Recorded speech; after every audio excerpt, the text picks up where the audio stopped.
I hope everybody's doing well. Our chair is under the weather today, so we wish her the best, and we hope that she feels better soon. So the moral of that story is you all are stuck with me. So if you would please rise and join me with the pledge.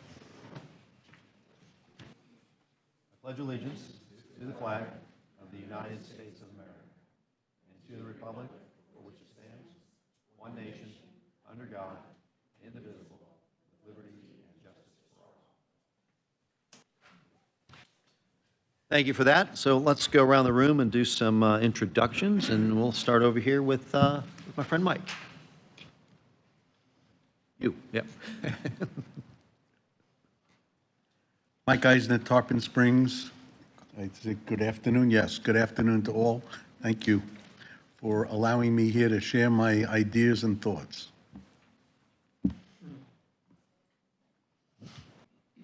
Good afternoon, Anne Marie Brooks, Mayor Madeira Beach, representing the beach communities.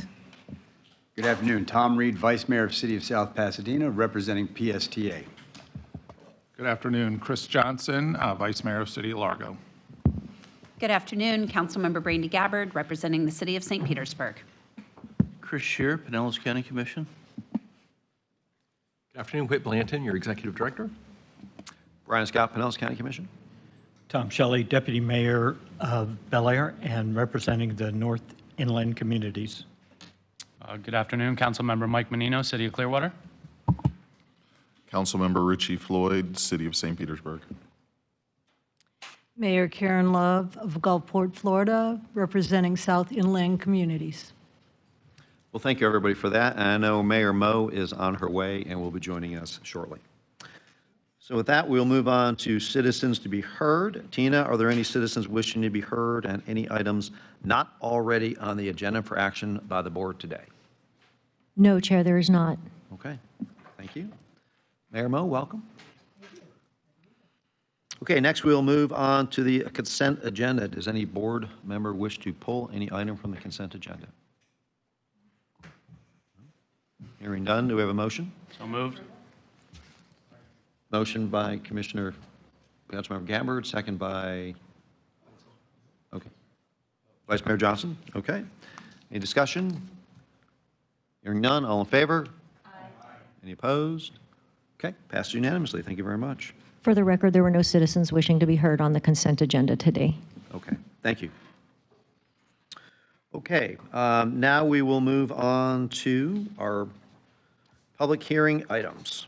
And the first one of that is we have item number 5A-1, case CW 26-08, City Clearwater.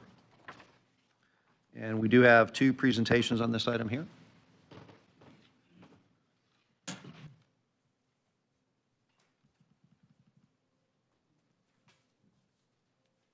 Good afternoon.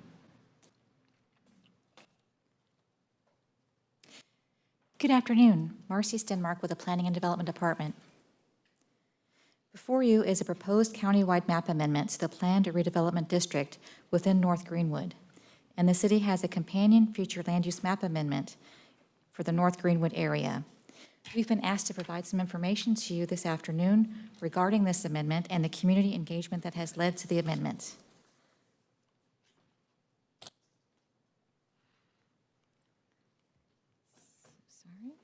There we go. The overlay was recommended by the North Greenwood CRA Plan, which was a community-led effort.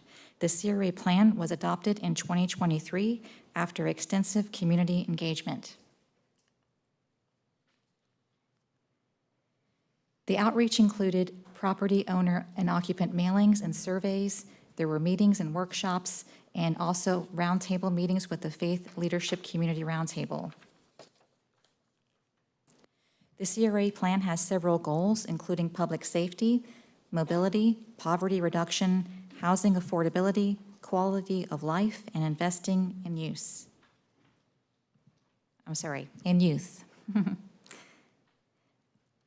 The CRA plan workshops included group table exercise where participants talked about what types of redevelopment would fit and what kind of housing types they would like to see. The CRA plan also recommended a zoning tool with design guidelines to allow for more housing options, such as duplexes, triplexes, townhomes, and small apartments. The goal of the plan is to create more choices so people can stay in the community as their needs changed, including seniors, young adults, families, renters, and property owners. Creating the overlay is a 4-step process. We are currently working on action items 1 and 2. One is a comprehensive plan amendment to establish the overlay and bonuses. The second is the future land use map amendment to apply the new overlay. And that is where this meeting fits in today, is in action items 1 and 2, because it requires a countywide plan map amendment. We will also then be working on a community development code amendment and a zoning map overlay to apply design standards, because anyone who would wish to apply for the bonus would need to meet design standards for their new development. In 2024, after the CRA plan was adopted, we held a series of meetings, including listening sessions, a kickoff meeting, and a Game of Zones workshops where participants looked at different development types and talked about how many units might fit per acre. Due to the impacts of the hurricanes, the department's focus was paused to work on post-storm permitting. We have resumed work starting last winter. And part of our discussion at that time was how did we want to move forward with the community's goals to allow people to age in place and provide more housing types. And it was decided after much discussion by the staff and consultant team that an overlay would be the appropriate land use tool moving forward. And that is because people can choose to opt into the overlay. Property owners are not required to participate, and it provides flexibility for how they use their lot. Because it's a countywide amendment as well, a traffic study was prepared, and we were evaluating the maximum potential build-out. I wanted to mention that we don't expect that this area will develop to the maximum potential because it is an opt-in system. Not everyone wishes to participate, and also we don't expect everyone to develop at the maximum amount. The traffic study found that there would be an acceptable level of service on all roads that we studied except for one segment on alternate US 19 and Myrtle Avenue, and that the transportation network would remain acceptable, and this is likely due to the unique and street grid and connected streets.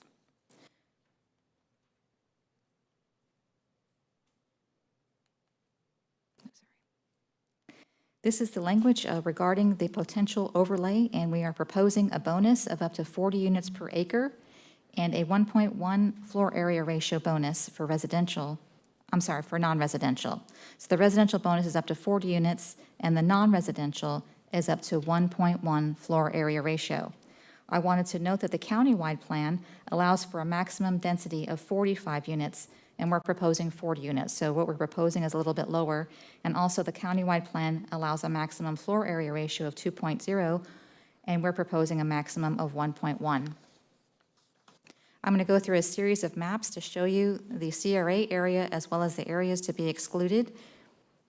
And this is showing the CRA boundary, which is over 600 acres. We're going to be excluding the central business district area, which is at the southwest corner of the CRA, and that's because it is already in the downtown Old Bay Character District and subject to those regulations. We will also be excluding water, preservation, open space, industrial limit, transportation utility, and also land within unincorporated Pinellas County.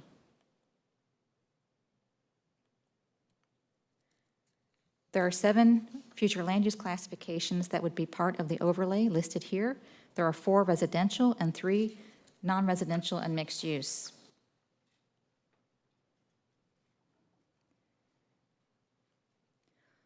I wanted to provide some information to you about the community meeting that we held on June the 30th. I also wanted to thank you very much for continuing the item on last month's agenda so we could have this meeting. The meeting was held at the North Greenwood Recreation Center, and we had approximately 50 people attend, not including staff. We also had several staff members in attendance. Staff from Planning and Development, the CRA, and Economic Development Department presented information about the CRA plan, the ongoing implementation, and the next steps. During the meeting, we provided the public hearing schedule, and we also promised we'd be back in September for some more community meetings about the upcoming Community Development Code amendments and design standards, because we want to make sure that we are checking in with the community about those standards and that they could support them how we're moving forward. I've been asked to share some information about the concerns that were raised during the meeting and how we responded, and I wanted to indicate that we heard from the community of a concern about increased property taxes. We did share some information there that we talked with a property appraiser.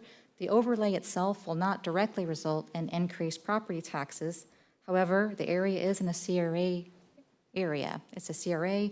We're hoping for redevelopment and reinvestment. So over time, those reinvestments may affect property values. There's also a Florida Save Our Homes program that limits how much the assessed value can be increased each year for homesteaded properties. There was a concern raised about the Marshall Street wastewater plant and if it can handle more development, and we mentioned that we recently did a water reclamation facility master plan, which calls for consolidation of the plants. There's also a concern raised regarding developers coming in and buying up property or gentrification, and we did talk about how the overlay is an opt-in system. No one is required to participate. Property owners can choose if they wish to participate in the overlay. And also, the CRA plan has a chapter and an equity statement that talks about reinvestment and redevelopment in the neighborhood and or in the area, and that gentrification can potentially occur over time and at some level, because the area, we're hoping for reinvestment and for redevelopment to occur. There was a question about impervious surface requirements and if they still apply, if a floor area ratio bonus is applied, and the answer is yes. We are not we're going to require an affordability requirement. Instead, we're going to be proposing a new mix of housing types that are not currently allowed today and encourage a diversity of housing types. And people were asking if their house burns down, could they rebuild based on current zoning? And the answer is yes, if it was non-conforming. We received some letters before today's meeting asking for a meeting with staff regarding concerns about anti-displacement. We wanted to let you know that we will be holding a meeting with the individual who requested the meeting to talk about those ideas. And I wanted to share with you we assessed the proposed amendment based on our Community Development Code. We found that it meets the comprehensive plan, the countywide rules. It will not adversely affect the use of property in the area. There's sufficient public facilities and will not impact natural resources. Our next steps in the process include a countywide, there's a CPA hearing on August the 11th, a City Council second reading on October the 1st, and then we will be having meetings with the community starting in September regarding the Community Development Code amendments. We anticipate finishing up those code amendments around February of next year.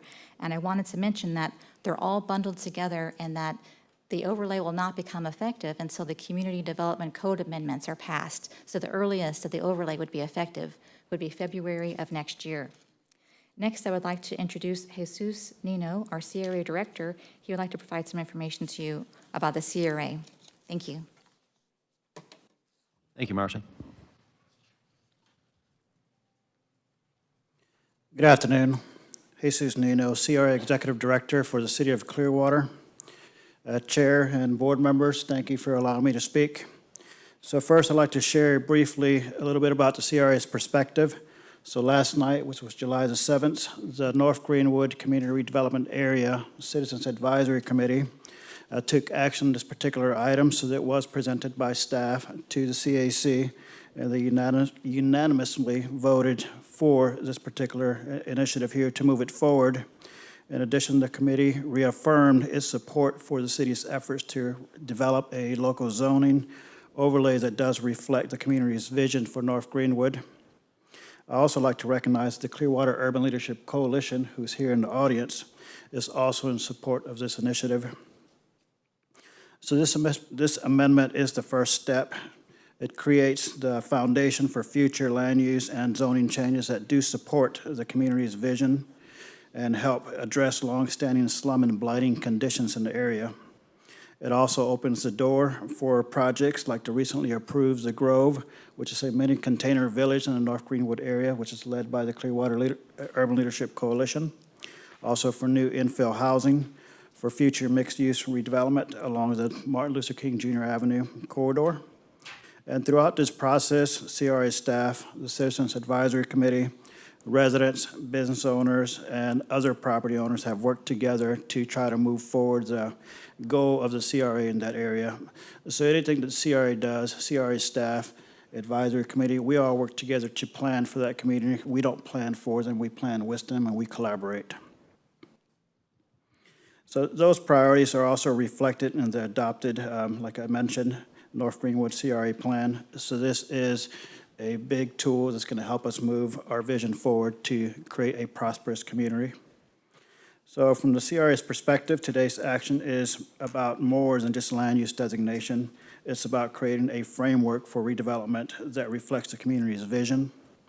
We believe that the best plans are created together, and our goal is simple: to improve the community and create more opportunities for residents and businesses in North Greenwood. And thank you for the opportunity. Thank you very much. Before we move on to the for Pinellas presentation, do we have any questions for either Jesus or Marcy? No? Okay, move on to our next presentation.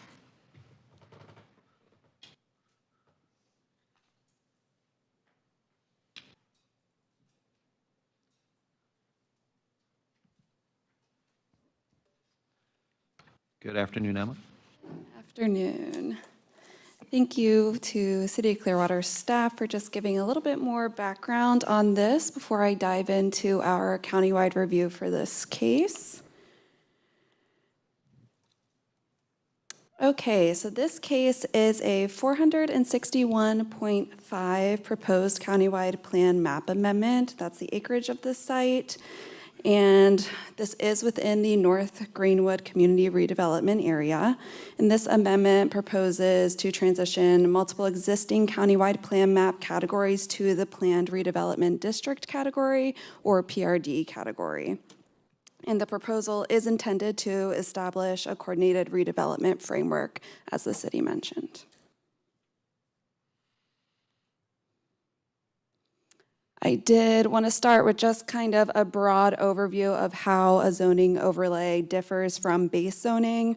So basically, property owners within this overlay area that is being proposed can choose to develop over with the overlay standards or existing zoning regulation standards. So as Clearwater City staff mentioned, it is optional.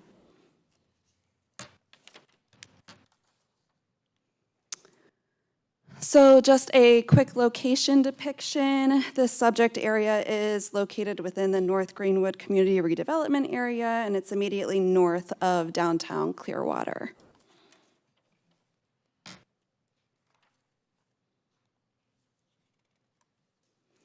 So again, the proposed amendment functions primarily as a redevelopment framework rather than direct development approval. And more importantly, the overlay operates as an incentive-based framework, so future redevelopment projects would still require compliance with the comprehensive plan amendments, community development code standards, and qualifying design criteria.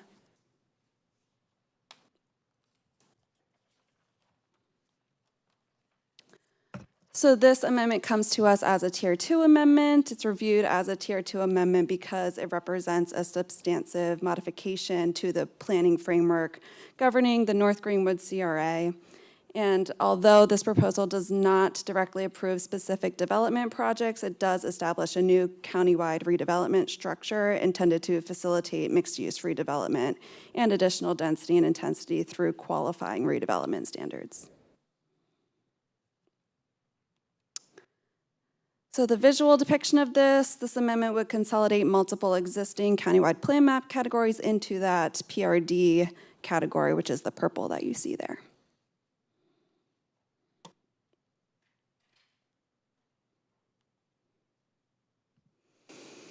So the proposed overlay does establish the bonus density and intensity standards that are tied to the qualifying redevelopment projects. So just kind of reiterating what the city showed you, they're proposing residential densities up to 40 units per acre and non-residential intensity up to 1.05 and mixed use intensity up to 1.5.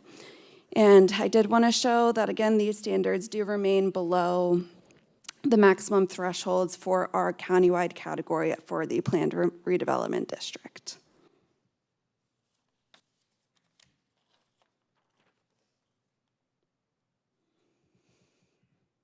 So consistency with our countywide rules, the proposal is supporting redevelopment within an existing urbanized area that's already served by infrastructure, transit, and public facilities. It also would support several adopted countywide strategies related to infill redevelopment, multimodal transportation, housing opportunity, and coordinated reinvestment as well. Touching a little bit more on the transportation impact analysis that the city did provide to us. It did identify an increase in projected trips under the maximum theoretical build-out analysis, which did trigger additional transportation review requirements that the city did complete and provide to us. So we considered this area, we considered the surrounding strong multimodal characteristics. So that includes the transit services that do exist, including the Pinellas Trail. The city also has adopted a mobility management system that we took into account. This provides mechanisms for transportation mitigation, as well as project level reviews that would be required as development proposals come forward to the city.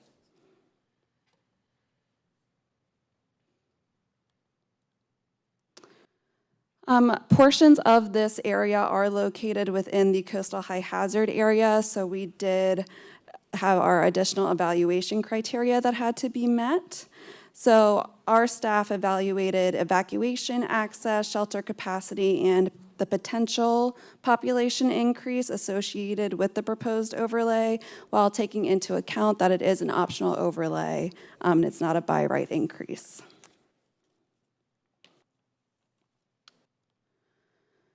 So graphically showing the shelter capacity analysis that we completed. So basically under theoretical maximum build out scenario, so this would be maximum build out occurred, the projected shelter demand associated with the amendment does remain substantially below the available shelter capacity in the serving area. So based on the submitted analysis, we found that there is sufficient shelter capacity within the surrounding area that would be able to accommodate the projected increase in population at the maximum build out.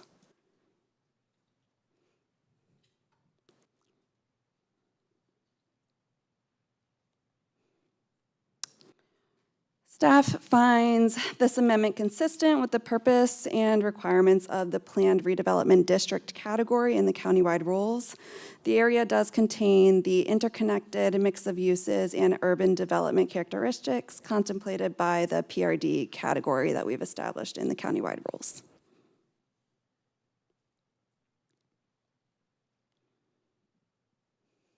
I did also just want to note that Fort Pinellas did receive some public comment, mainly in the forms of phone calls, emails, and written correspondence.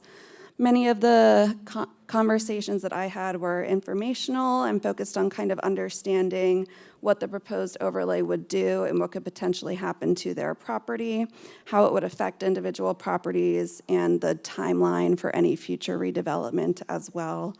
And then all of this public comment did result in Clearwater staff holding those additional public meetings that Marcy spoke about as well.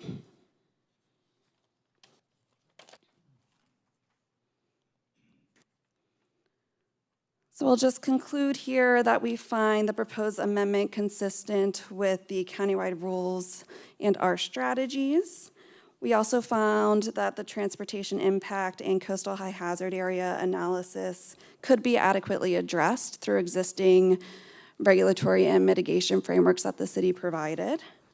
So based on the submitted materials and our review, Ford Pinellas staff would recommend approval. And that's all that I had, and I'm open for questions now at this time. Thank you, Emma. Any questions for Emma? Mike? So when this is done, do they also take into consideration whether the infrastructure can supply all of these extra locations, or is that too early in the process? So with Clearwater's review and as part of their CRA review, they do look at infrastructure capacity. Okay. The other question I had is when you put up the amount of shelter area in case of coastal high hazard, do they figure in other locations that also might be utilizing these locations? Because I know for a fact Tarpon Springs does not have any shelters, so they are counting on Palm Harbor and et cetera, et cetera. So when we see these results, this is just for Clearwater, or is this for Clearwater plus whatever else could come in there in the event of a hurricane? So we drew basically a radius around the area of the North Greenwood location, and we took in all of those shelters into account, and we did a build-out analysis based on the resources that we have, kind of that stated the numbers that potentially would go there if a hurricane event was to happen. And then we factored in the potential population increase of the numbers of the amendment. Does that answer your question? But that's for the project, not for the other places that could come into shelter. So our numbers that we did the study with were based on the National Hurricane Evacuation information that's online. So we took those numbers and then we factored in, yes, North Greenwood's population increase. I realize there's no clear Yeah, there's answer not to an this. exact. It's a guesstimate, Yes. I know that. Okay, thank you. But Yeah, as you can see, there's it's a lot. plenty of space. Yes. It's where I'm going. All good, Mike? Okay. Chair, thank you. I do have some comments to make, not necessarily questions for staff, so I can hold that until the appropriate time. I don't want to take up anybody else's time if they had questions for staff. I mean, you can go now, that's fine. Yeah, I mean, perfect. we'll go for you, then we'll go to Richie. Want to go? Perfect, thank you. Thank you. I first wanted to thank this board for supporting the continuation of this item. I think that was an important decision to make. What it did was it gave our staff, has been said a couple times, a little more time to go back and sit in our community and do some additional engagement sessions with our Citizens Advisory Committee, as well as some of the community members that did have some opposition or concerns regarding this optional overlay district. So I appreciate this board's continuation. I appreciate our staff's willingness to get out in the community again and make sure that engagement and those deeper discussions were had. And I appreciate our North Greenwood redevelopment Area Citizens Advisory Board in those deeper discussions that they had. I think it's important in these processes that the quality of the process is as important as the policy in ensuring that it's handled transparently, that it's handled with patience, and that the process is handled respectfully. And I commend all staff members from Ford Pinellas, City of Clearwater, and our Citizens Advisory Community Board for handling it that way. This one caught me a little bit off guard because our CRA in the Greenwood community was as it was noted, was formed in 2023, and it wasn't driven by City of Clearwater staff. It wasn't driven by electeds. It was truly a community vision, and that community, our North Greenwood community, worked hard for a number of years to ensure that it was their vision and it was their direction and guidance for the future of our North Greenwood community, and that they had the adequate tools, and not just for growth and development, but for protections. And a lot of these concerns that I see that have popped out since this overlay district was proposed are a lot of the very concerns that are legit. I don't want to take away from the legitimacy of them. Those are fears and concerns when these things come about. But these are also fears and concerns that were discussed in deep lengths within our community for a number of years, which led up to the creation of that CRA in 2023. So I think some members of the community were kind of caught off guard, like we went through this, we've been through this, and now we're circling back. So I commend all sides for having the patience to kind of go back over it, walk back through it, and get a better understanding for it. I think at the end of the day, there are some important things with it. It's optional. This isn't required. I think that's an important distinction. I think it's also important to acknowledge a couple things. This does not force density increases in our North Greenwood community. This does not remove residential protections, which is very important in our community, and it doesn't override homestead rights. And I think those are all very important components to this amendment.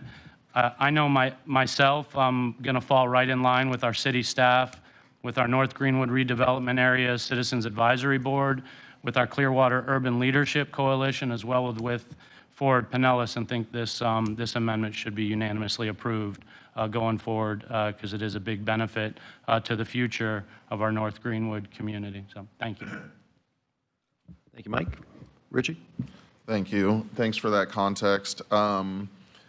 You know, whenever we have cases like this, I always view my goal as like determining where legitimate concerns are, mitigating them, eliminating them if possible, and then determining if it's something that could actually have a negative impact on people. And I think we've done a good job of that. My one question is, and I don't know, it might be more appropriate for the city, but is there information on home ownership rates in the area that could be provided? Because if you own a home here, like, this is no problem at all. But if you're a renter and all of a sudden the property you live in is much more valuable as redeveloped, that can lead to displacement. And I haven't heard about mitigation for that aspect of it. So I didn't know if anyone could provide any context for that.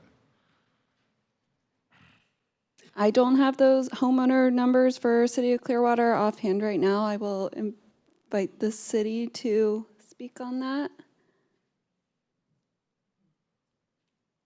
Or we can get back to you on that. Yeah, I ask because, you know, we have communities in St. Pete that want to see certain things get done and open themselves up for investment, but there's concerns because, like, a portion of the community might be 80% renters, and, you know, rezoning that area would probably imply that a lot of those people be displaced. And so, and I'm not opposed to still opening areas up for redevelopment and doing overlays and stuff like that because of it. I just usually want to see that aspect of it mitigated as best as we can. And so that's why I was hoping to get context for that.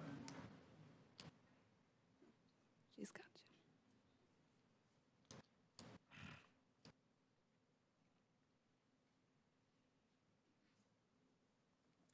Good afternoon, Lauren Matsky, Planning and Development. I went old school and brought my book, so it took me a few minutes to flip. But I brought the CRA plan itself, so this would be the data and analysis piece from around 2023. And at that time, approximately 35% of the residential properties are owner-occupied, according to the homestead exemption data published by the PCPAO. When looking at only single-family residential units, about 47% are owner-occupied. This indicates that about 65% of all residential units and 53% of single-family residential units in the CRA are renter-occupied. So there is a higher percentage of renter-occupied to homeowner-occupied. And has any consideration been given to mitigate like the effect of the large financial incentive you might have to redevelop your property once an overlay would go through? So some of the conversations that we've been having are, the partnership, of course, with the CRA and the Citizens Advisory Committee in terms of their role helping prioritize the strategies as more tax increment comes in. So I wouldn't want to speak to exactly what the CRA itself has in mind for that. But certainly with all of the dialogue that's taken place over the last month or so, it's definitely become apparent that we need to be having those conversations. We just respectfully think, that's a different piece to this, but still an important piece. Yeah, I agree that it's definitely a good thing for the CRA to tackle, but, you bring a plan forward that could potentially amplify displacement of people, like it's gonna be part of the conversation. Again, Jesus Nino, CRA Executive Director for the City of Clearwater. And I hear loud and clear, like South St. Pete, we do have programs in place where we're always trying to help individuals improve their existing homes, especially individuals that are homesteaded, so they can stay there. We actually even put in incentives for individuals that have been there a long time to stay there. But we also work very closely with our housing division for down payment assistance programs, because we do want to encourage individuals to buy their homes there. But we are a very new CRA, so we're trying to learn from places like South St. Pete, East Tampa, other places around Florida, so we can help those individuals stay in those communities and actually become homeowners. Yeah, I appreciate that. You could learn some from us. You could learn some of what not to do from us as well, because I think we could have done a much better job. So I'll give you that caveat. But okay, all right, I'll leave it there for now. Thank you. If I may add, and I won't find the right page, but I would like to mention a lot of what came up in the development of the CRA plan, which I was part of as well, was just especially the current opportunity being that there's so many vacant parcels. So when we talk about that it not being built out to its maximum development potential, we are still hoping that those, vacancies that exist throughout the area will start to fill in, because that's also, can be perceived as a detriment to the community itself. I'm trying to flip, I found it. Sorry. Totally should start bringing my laptop. So according to the property appraiser's data, there were 350 vacant parcels within the CRA, comprising 49.7 acres or 8.2% of the CRA area. Admittedly, some of those are city-owned, and so with these changes, that gives us the ability to work with the partners that we have long established to help lead by example with the type of development that we know that the community has expressed an interest in, specifically starting to reinvest in the Martin Luther King corridor, rebuilding the historic Main Street that's been clearly expressed as important to the community. No, yeah, that's totally fair. Yeah,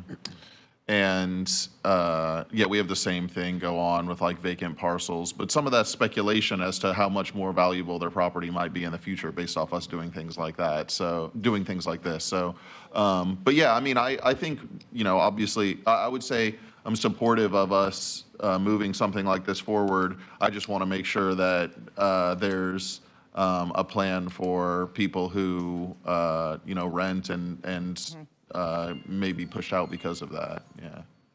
Just that there's mitigation, same as any other topic that we've talked about, that we're mitigating as best as we can. Sure. Oh, never mind. I lost my train of thought. It's okay. Sorry about that. I understand where y'all are coming from, so I feel good. So I'm good. Yeah. Sorry. I apologize. What I wanted to say was also something that was important.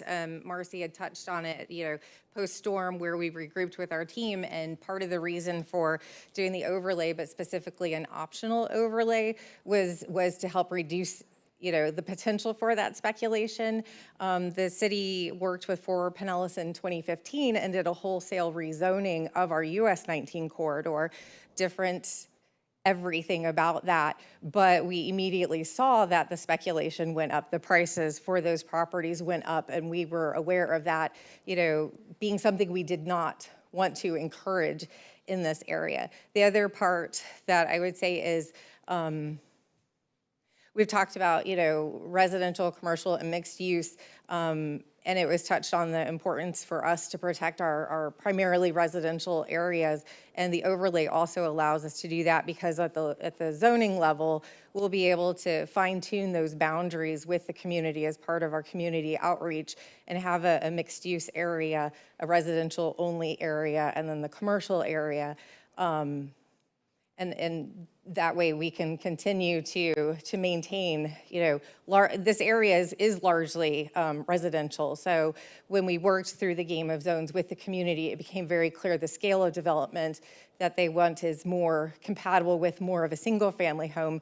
In the planning world, we talk sometimes about gentle density or, things that just fit in the missing middle type of housing. And we wanted to reaffirm that vision with them. And that's where we brought the models and helped place buildings. And it was very clear that the desire was, 2-3 units, maybe not. They reaffirmed that they do not want wholesale larger complexes, despite whatever kind of ownership, condominium or apartment rental, within the community, because it breaks apart the fabric that they have. So those are all the things that we're going to continue to work towards. So ideally, we will end up with that mix of rental and continued home ownership, because home ownership is also important. But the displacement, back to the very original part, is in our game plan to continue to work on. Thank you. Mike, and then we'll go. Yeah, thank you, Chair. Thank you, staff. Mike to Mike. Council member does bring up great points, and I think this is probably the perfect time to acknowledge the fact that those very concerns are part of what drove that community vision. And they were seeing the location, the geographic location of their community is just on the outskirts of downtown. They were seeing hundreds and hundreds of millions of dollars being dumped into developing downtown. And we know what development's ripple effect does. It's also just down the corridor, attached to the water and a marina. There's a beautiful Pinellas Trail system that we're all familiar with that runs through the neighborhood, as well as we're now, as a county, building the new multimodal transportation facility.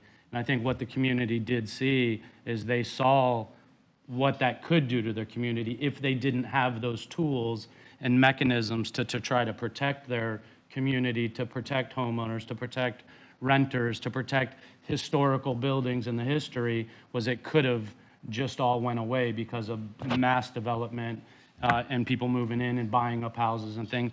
That was part of why the CRA was created, so that that community and our community could then have a little more control and have those tools and mechanisms to do the very things that staff are discussing on down payment assistance, helping build more affordable housing projects, rental assistance programs to the tune of hundreds of thousands of dollars, rehab services to help fix up some of those existing homes. So you do bring up a great point, and I think that great point is what brought us in this direction of the CRA, was to have those protections in place. And I know staff will do a good job of continuing to move forward and ensure some of those protections and mechanisms are in place. But great point. Thank you for sharing that. Thanks, Mike. Go to Vice Thank you, Mayor. Chair.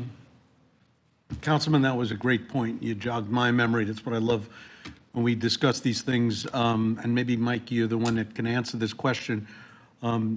When we do these town hall meetings and you get all this information that you've been explaining to us, which is a wealth of information, do you also check to make sure that you're getting feedback from the renters as well as the owners? Because I know that we have a CRA that's fairly new in a new area, and the one thing that always scares me with that is who's giving me the information in order to compile the results. And so if you're getting it all from people that are in the investment or owners, I don't know. The question I guess I got to ask is, are the renters as enthused as the owners? What is your measuring stick? That's that's a difficult question, but it is a good question, and I think the Citizens Advisory Committee does a great job of spreading the word, and via social media, via city staff newsletters, and communications on calendars.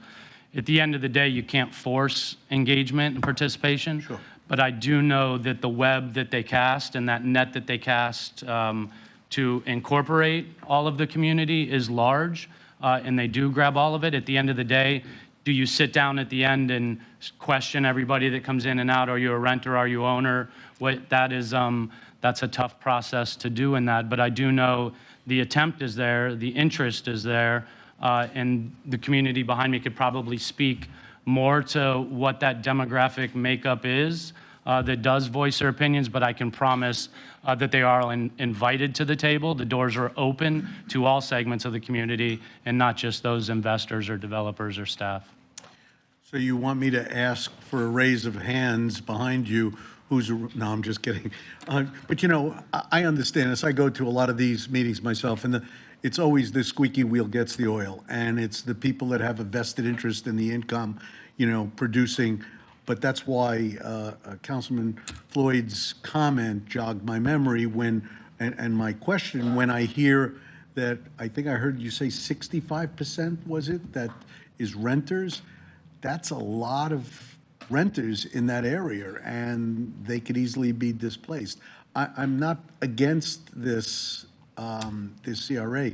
It's just I would like to not see, you know, a vast removal of people because everything has gone out of their means. So, Yeah, those are great points. I think we do have to recognize that the community we are talking about is the most impoverished community in all of Pinellas County.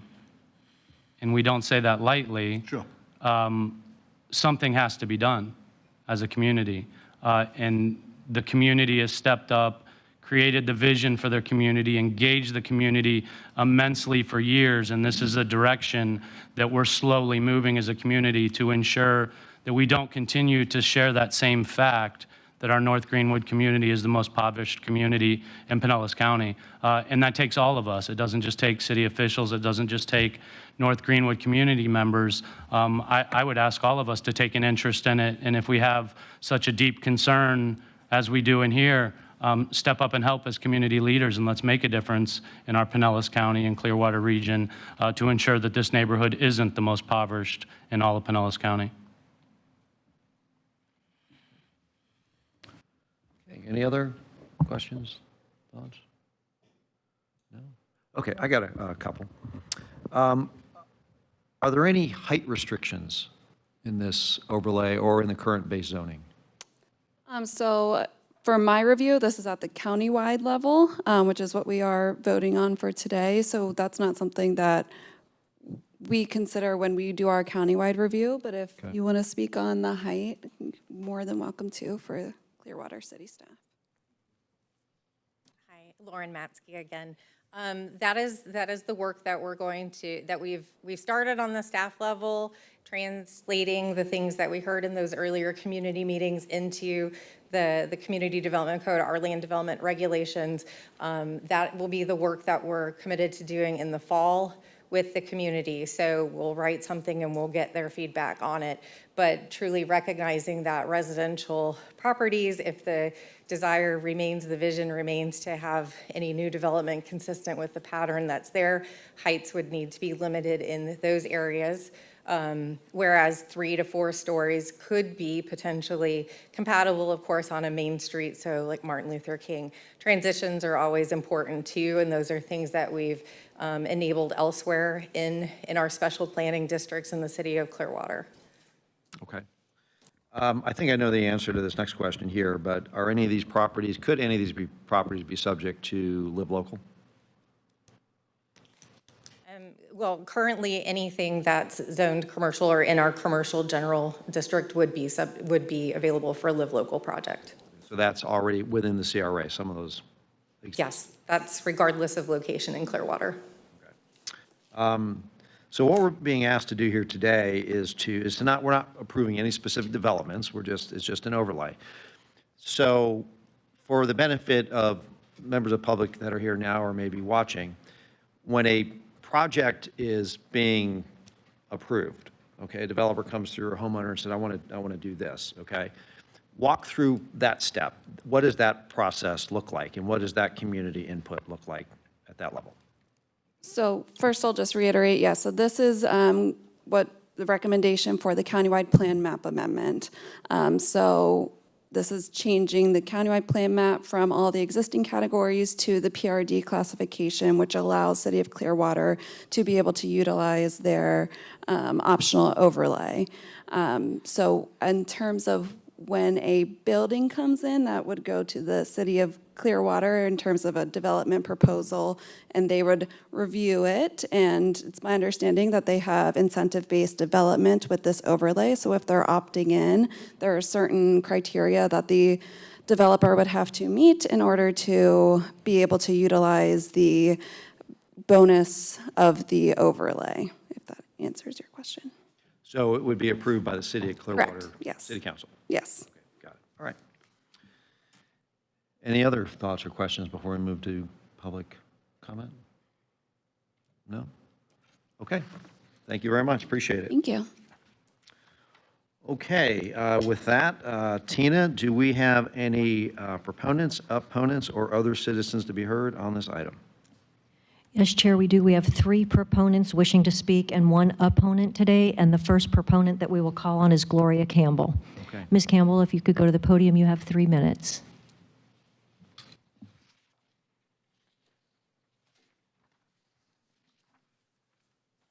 Good afternoon. Hello, good afternoon. My name is Gloria Campbell. I am the Executive Director of the Clearwater Urban Leadership Coalition. We are the organization that Councilman Menino talked about that led the grassroots effort, community grassroots effort, to create the North Greenwood CRE, the only CRE created in the county from a grassroots effort. We reached out and we have different organizations, everything from churches to civic organizations to people who are property owners, residents, renters were part of this effort. Councilman Menino and Councilman Floyd actually told my story already. Councilman Floyd, I was part of the Southside CRA group when that started. And one of the things as we moved to North Greenwood that I said was we were going to try to correct some of the things that didn't go right in the South Side. And so that was one of our primary goals. Some of those things included being sure to, first of all, make sure that the community was engaged at every level. We literally walked the streets of North Greenwood handing out cards to residents, whether they were renters, whether they owned property, whatever, and said, this is what's coming. This is what, hold on to your property if you're a property owner. We also contacted people who owned property in the area who were renting their property to give them an idea of what was coming, because we saw that happen in the South Side. By the time people recognized what was happening, the property was gone. So we wanted to protect that. This overlay was a result of another tool that we talked about that we could use to, number one, protect and build and make sure that the community was engaged. We were part of the selection process for the consultants that actually helped us to develop the goals for the overlay. The criteria was someone who, number one, looked like us, number two, who had worked in an environment where this was the case and knew how to help the community be sustainable. All of those were met by the city. As mentioned, we did this 2 years ago. This would have already been done, we thought, but then who could have predicted 2 hurricanes back to back? We are here today in support of this overlay. We recognize that there are members of the community that are concerned, and they should be. And I welcome them, because one of the things we've had to do and that we struggle with is getting all segments, everybody. I often say to people when they say, oh, I didn't know that, the first question is, where do you get your information? Because obviously, we're not putting it where you need to get it. And so that becomes then a gathering point for us. So we have engaged at all levels. Everyone is invited, as I often say, to have a seat at the table. We're about community, and we're about making sure the community wins. Thank you. Thank you, Gloria. Next. Next, we have Kathleen Beckman. Ms. Beckman. Okay.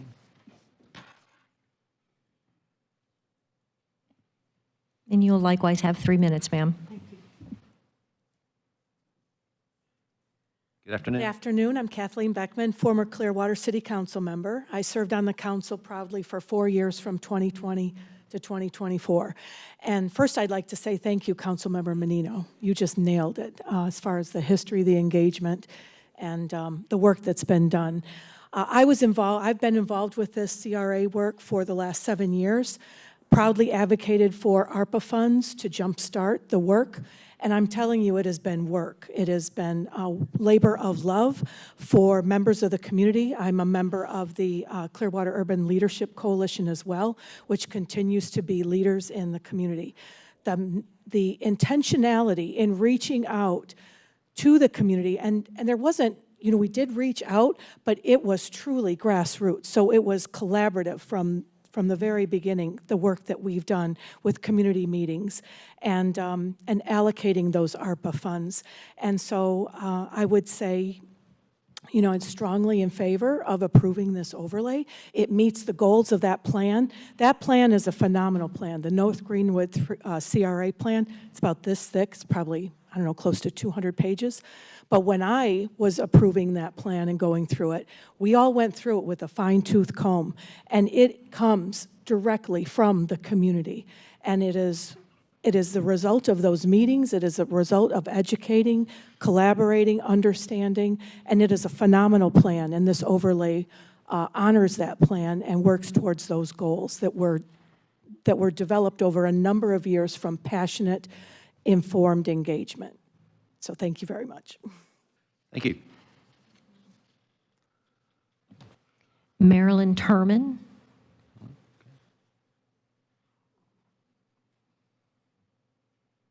Good afternoon, Ms. Turman. You'll have 3 minutes too.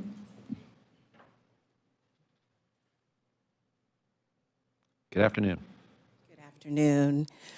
Thank you all for allowing me a moment to speak. My name is Marilyn Turman. I am the Vice Chair of the North Greenwood Citizens Advisory Committee.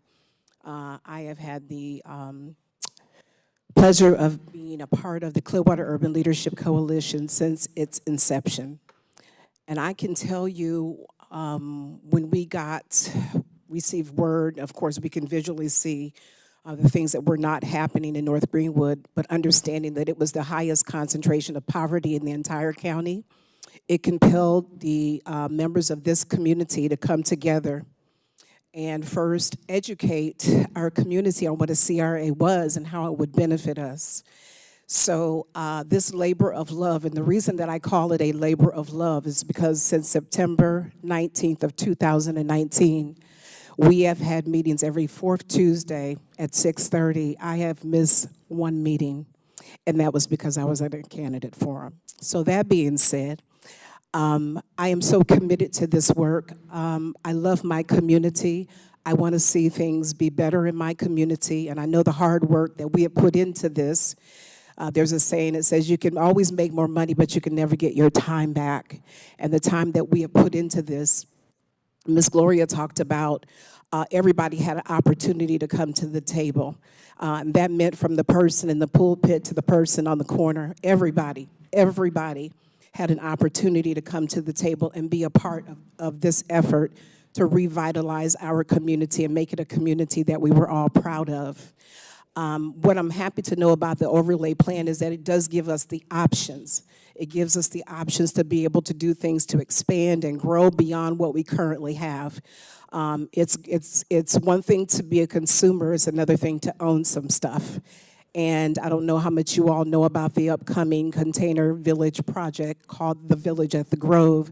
We are so very, very excited about the opportunities and the businesses that will be housed there. And this overlay plan will give us the opportunity to do some things that we might not be able to do otherwise. And the last comment I want to make is about the housing. When I think about, we all know there's been a housing crisis, and when I think about this overlay plan and the ability to have accessory dwelling units and those things in place, It's kind of like that village mentality in my mind where when I think about the fact that some family members have had to move to distant places, and if we have the ability to come together and provide housing opportunities in our community, because we could expand and do ADUs or have duplexes. I think triplex is another middle housing. I think this is the correct term for that. And my time is up. But thank you. I am in full support of this. Thank you very much. Thank you. Thank you.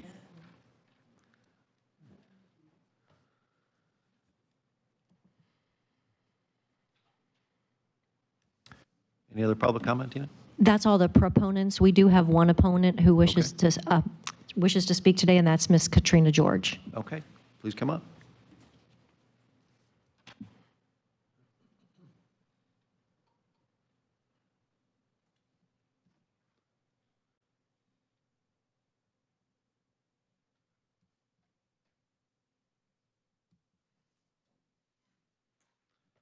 Good afternoon. My name is Katrina George. I live at 1276 Eldridge Street. I am within the CRA jurisdiction. I want to address something stated publicly about this overlay.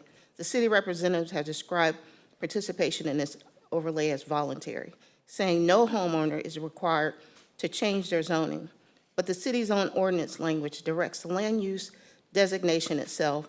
The actual factual land use map change applies to every parcel in the amended area, regardless of whether any owner uses the bonus provision.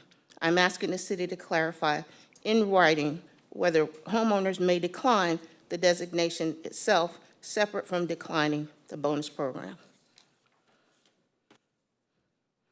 I also want to raise a specific question. Factual problem with the record you have today. The notice for case CW 2608 states that the amendment affects approximately 491.5 acres, but the city's own ordinance exhibits the same amendment that shows two different acreages. Figures 674.2 acres in the one version and 627.8 acres in another. These figures don't match each other, and none of them match what's before the board. I'm asking that this be resolved before any recommendation is made. There's a related question about the industrial limit category. City Council minutes from March 30th shows that staff requested moving industrial limits parcels from the overlay. But the notice before Pinellas Fort today still includes employment, the countywide equivalent of land use limited. I'm asking which version is actually controlling. Beyond the notice today, my deeper concern is protecting the people who already live and work in North Greenwood. I'm asking for two specific things, both grounded in existing Florida law, not new authority. First, that the defined percentage of the North Greenwood CRA Trust Fund, the tax increment revenue, Florida Statute 163387, already allows to be used for affordable housing, be dedicated to property tax assistance fund for the legacy owners facing rising assessments because of this overlay. Second, that the city adopts a temporary exemption of the increased amendment value of home improvements for property owners who held home status exemption before this overlay, modeled on the Florida existing historic preservation. Tax exemption under section 196.1997 and 196.1998. One of the, thank you. Mrs. George, you can finish if you like. I'm sorry? You can finish if you like. I'll close today. One of the issues that I want to also bring up is the fact that you all are stating, that the city is stating that proper notice was provided to us as residents. That's not totally correct. I have 104 signatures that I've submitted to the board from residents of North Greenwood with no notices of these movements for the rezoning. What we were receiving, or what we actually saw within the community, is actually notices of a container mall. That's the information that we saw or I was provided. Nobody knocked on my door. I didn't receive a card. From the June 8th meeting, I didn't receive a notice. And from what I've spoken with Laura, she stated that some of the churches weren't even notified. So again, it's proper notice.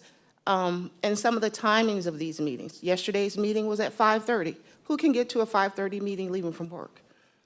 These things aren't being, and there are no real safeguards right now in this plan for our community. Again, as Representative Floyd stated, for the renters in the area, we're concerned about displacement. We saw this with the North Greenwood apartments. They were kicked, all of the residents were kicked out of North Greenwood, stating that they were upgrading the area. All of a sudden, 20% were able to be able to move back in. Those neighbors were never compensated, nor were they given opportunities to move back. So these are the things that we want. We want to make sure that we're not going to experience moving forward. My thing is, I'm not against forward movement. I'm against the way that it's set up where there's no protections. Thank you. Tina, any further citizens to be heard? No, Chair, there's no further. Okay. All right, hearing no more, we will close the public hearing. Do we have any other questions, Q&A from the board? Okay. Hearing none, what is it? Richie, did you have a? I'll just say I wanted to get a full picture from the community feedback as well. I see no reason for us not to move it forward, but because we're just here like deciding on land use things. But yeah, I definitely heard from the city that some of my concerns will be addressed going forward, and so I'll just rely on y'all to make considerations for some of the displacement concerns that I brought up. So, and I see you nodding in agreement, so I'll leave it there. Okay, thank you. Anybody else? Okay, what is the will of the board? Move approval. Second. We have a motion from Mayor Moe and a second from Commissioner Scheer. Any further discussion? All in favor? Aye. Any opposed? Okay, motion carries unanimously. Thank you very much. Okay, now we will move. Mr. Chair? Yes. I just want to. Yes, Mr. Moe. I'm headed to the Florida League of Mayors. I just made sure we had a quorum. Yep. So, Okay. excuse me for coming in and leaving, so. All right, we'll let you off the hook this time. All right. You might have to chair the next meeting. All right, now we'll move on to item 5A2, case CW 26-11, City of Clearwater. Does any member of the board would like to see a presentation on this particular one here? No? Okay. Hearing none. Do we have any questions, thoughts? Okay. Tina, do we have any members of the public that would like to speak on this item? No, Chair, we do not. Okay. All right. Hearing none on that, then we will close this particular public hearing. And what is the will of the board? Move approval. Okay. We have a motion from Ricky, second from Tom. Okay. Any further discussion? Hearing none, all in favor? Aye. Any opposed? Okay. Motion carries unanimously. Thank you, everybody, for that. Okay. I would like to, just so we don't lose any other members here in case anybody has to leave early, I would like to move 6E up first, which is our last remaining action item, which is our fiscal year 27 PPC budget and millage rate recommendation. So Rodney, come on up.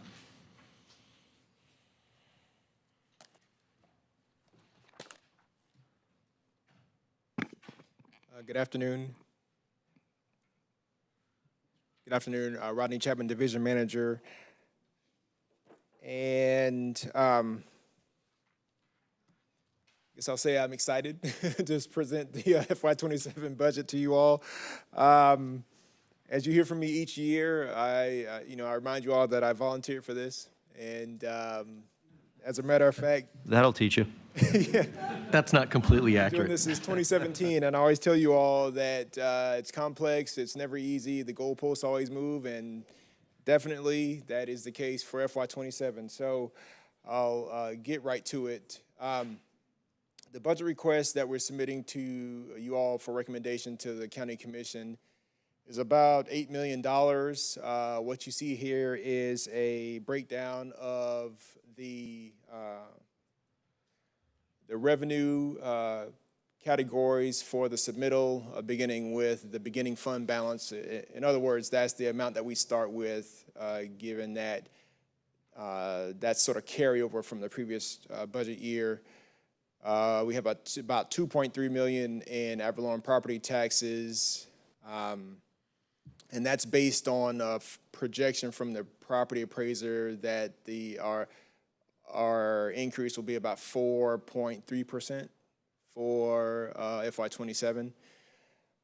We get another $1.4 million in the revenue column for the MPO. Again, the Planning Council covers those costs for the MPO and then gets reimbursed. So that's the money that the Planning Council gets from the MPO. And then there's two supplementary line items on the revenue side that are very small in nature. It's just a projection from us as to what we can expect from our local assistance that we provide to the cities, and then just a small amount of interest we get from an interest-bearing account.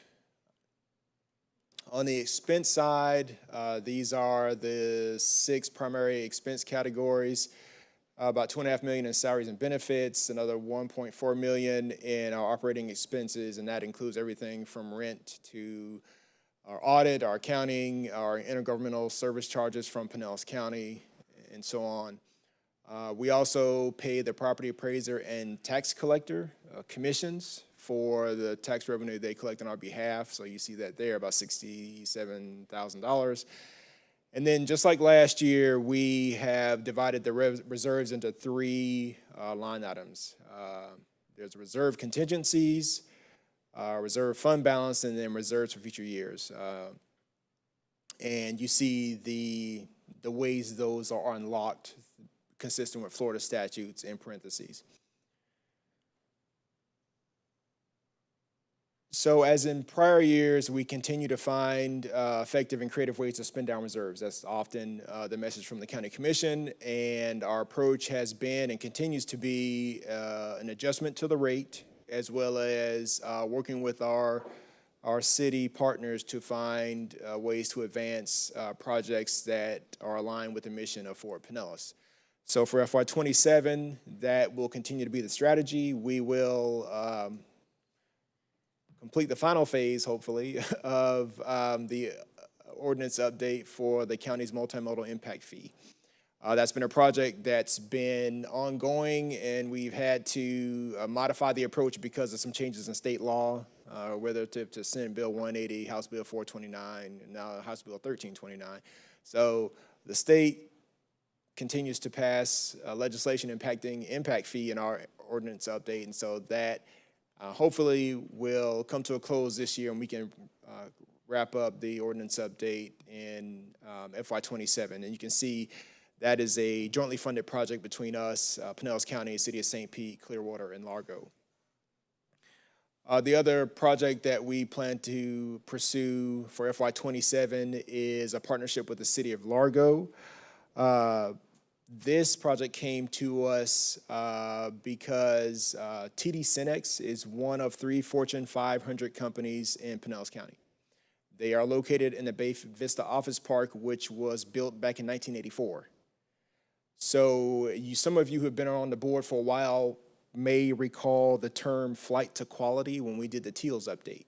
The idea behind that is employers now are looking for a bit more in where they're located. Typically, employers like TD SYNNEX want Class A office space, and Bay Vista Office Park is more like Class B, Class C. And there's competition for employers like that to go to Class A office space that have the amenities and services that these employers expect. And we've seen in the past where employers like this have gone to Midtown and Water Street in Hillsborough County, or into downtown St. Pete. So Largo has asked that we work with them on developing a redevelopment master plan for Bay Vista Office Park to come up with a series of strategies to with the goal of retaining and keeping TD Synnex as well as other employers within that very important office park in the city of Largo. We also plan to work with the city of Dunedin to develop a downtown master plan update. This project is twofold. One is a market assessment to understand how the market has changed over time since downtown has successfully redeveloped Dunedin has successfully redeveloped their downtown. And the other part to the project is to develop a set of guidelines or standards that memorialize the great things about downtown Dunedin. It's got a lot of character, it's got a lot of amenities, but a lot of what you see down there is really coming from their housing and redevelopment manager. And so we're going to work with them to put that in a plan and a series of standards. We also plan to work with our partners at FDOT, the county and the city of Clearwater to execute a corridor study for the Gulf to Bay Boulevard corridor. The limits of that project will be basically from McMullen Booth Road through downtown and end at the roundabout. The overall goal is to do a couple of things. One is to figure out a solution for the intersection there at Gulf to Bay and Belcher. It's been studied for quite a while and there hasn't been a resolution to that. And so we hope that the study will find a solution to one of the most dangerous intersections in the county. The other important piece to it is we've been in communication with county administration and think that the timing of the study could support the redevelopment of the downtown campus for Pinellas County, which is going to be vacated and then redeveloped. So those are kind of the two signature pieces of that corridor study. The other couple things that are in the budget, you've heard us talk about the countywide trail planning initiative. Again, that's just that pilot program position for about 2.5 years or so that will work across jurisdictional boundaries to advance trail planning countywide. And then, you've heard me talk about the need to have support from our lobbyists as we work to amend the special act. So all total, those equal about $691,000, and that's our plan to try and further spend down reserves. So I can't talk to you all about the budget without addressing property tax reform through the Joint Resolution 1F. I'm sure you all are very familiar with it in your roles with your respective cities. I think I've shared with you in the past that it also has impacts to us. Fortunately, the property appraiser has a great dashboard that estimates what the impact would be if it passes to all the taxing authorities across the county. So what you'll see here is what that reform would mean to the Planning Council. So the chart up at top is that blue line is the current tax law and homestead exemption and how much revenue the Planning Council would derive from the current rate and the current exemption. The yellow line shows you what will happen if the referendum passes in November to those revenues the Planning Council collects for its operations. And you can see at the on the chart to the bottom, that's a percent breakdown of how much revenue will be lost over the years through 2030. And you can see it's anywhere between 14 and 24% of our revenue will be lost if that referendum passes. So in order for us to be good stewards of the tax dollars, it also provides you with proper information to inform a recommendation on our millage rate and budget. We've been working with the Office of Management and Budget to develop a 5-year forecast looking forward between FY28 and FY32. We have done this in the past with them, but it's taken greater urgency given the potential impact to the revenues for the council based on the increased homestead exemption. So what we have done is, and you all know I'm a share your work kind of person, so I've got about 10 spreadsheets up here. We've looked at scenarios that forecast what happens to the planning council operations if the referendum passes, and what that drawdown looks like on reserves, as well as what if the referendum doesn't pass, and again, what that does to reserves. So what we are comfortable with at this time is to recommend to you all that we could reduce the millage rate to the rollback rate.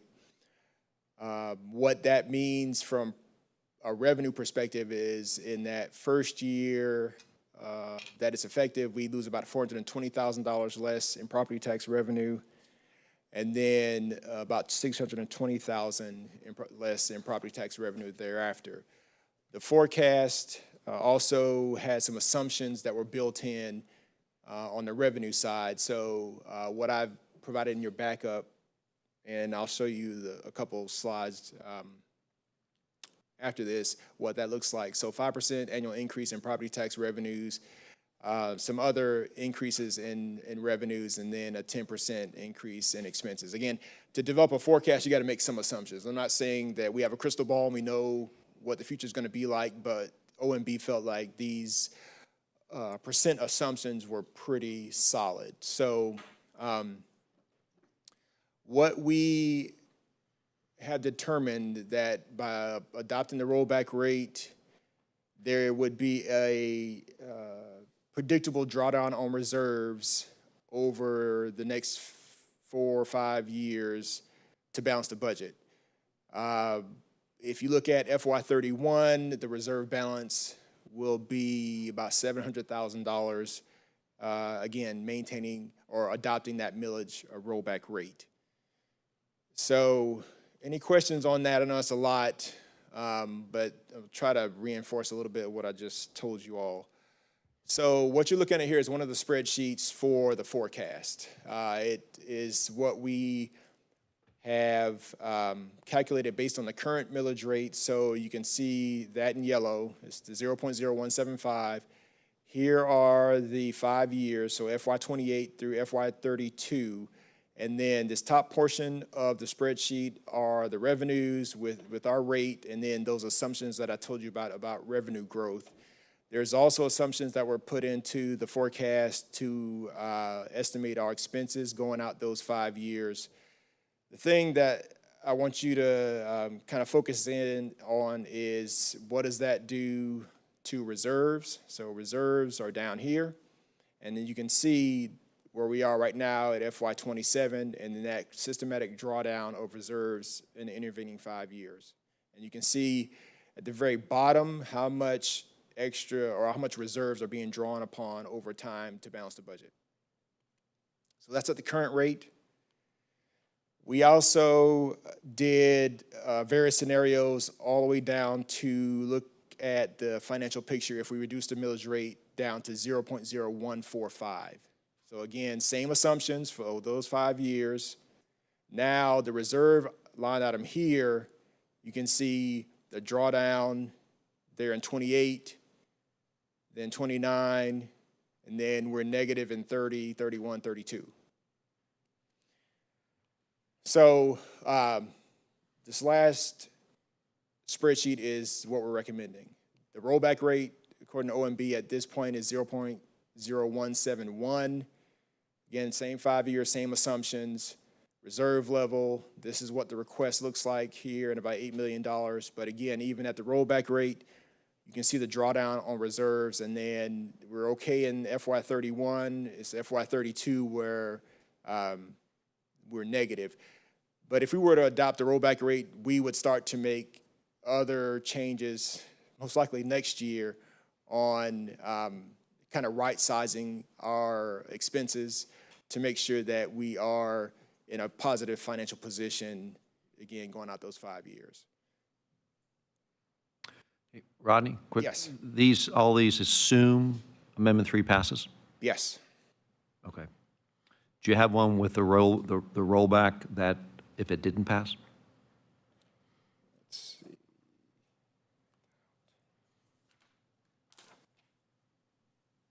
Pete, can you switch to the overhead? Well, Commissioner, I don't have one with the rollback, but the closest I have to that, I know you probably can't see that well, is this is at the current millage rate, and then if it doesn't pass in FY32, we're still at about 3.2 million in reserves. Okay. So the way we've been approaching this is just kind of really trying to be fiscally prudent for our agency. And this ballot is, initiative is going to be voted on by the voters in November. We don't know how that's going to turn out. The voter's going to have an opportunity, and we will spend down our reserves to the tune of about $300,000 by the year 2032 if it passes. So the reserves are going to get spent down. In the meantime, what we've outlined here is roughly $700,000 of reserve funding that we are putting into the 27 budget. That is a commitment to begin spending down those dollars. If the amendment doesn't pass and we only go to the rollback rate this year, we are going to come back to you next year with a little bit more aggressive millage rate reduction at that point, or another commitment to show how we're lowering the reserve spending in the future.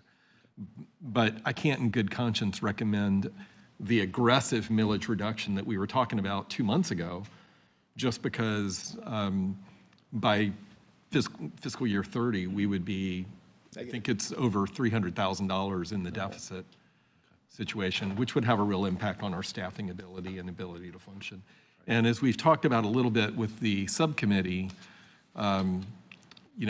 planning departments are probably not well protected when the millage rate, when the homestead exemption is extended. And I don't think there's going to be a lot of capacity for local governments in Pinellas County to undertake planning activities. And with the charter requirement that we do countywide planning, we may be the last county planning department standing. And I think demand will probably increase on our services.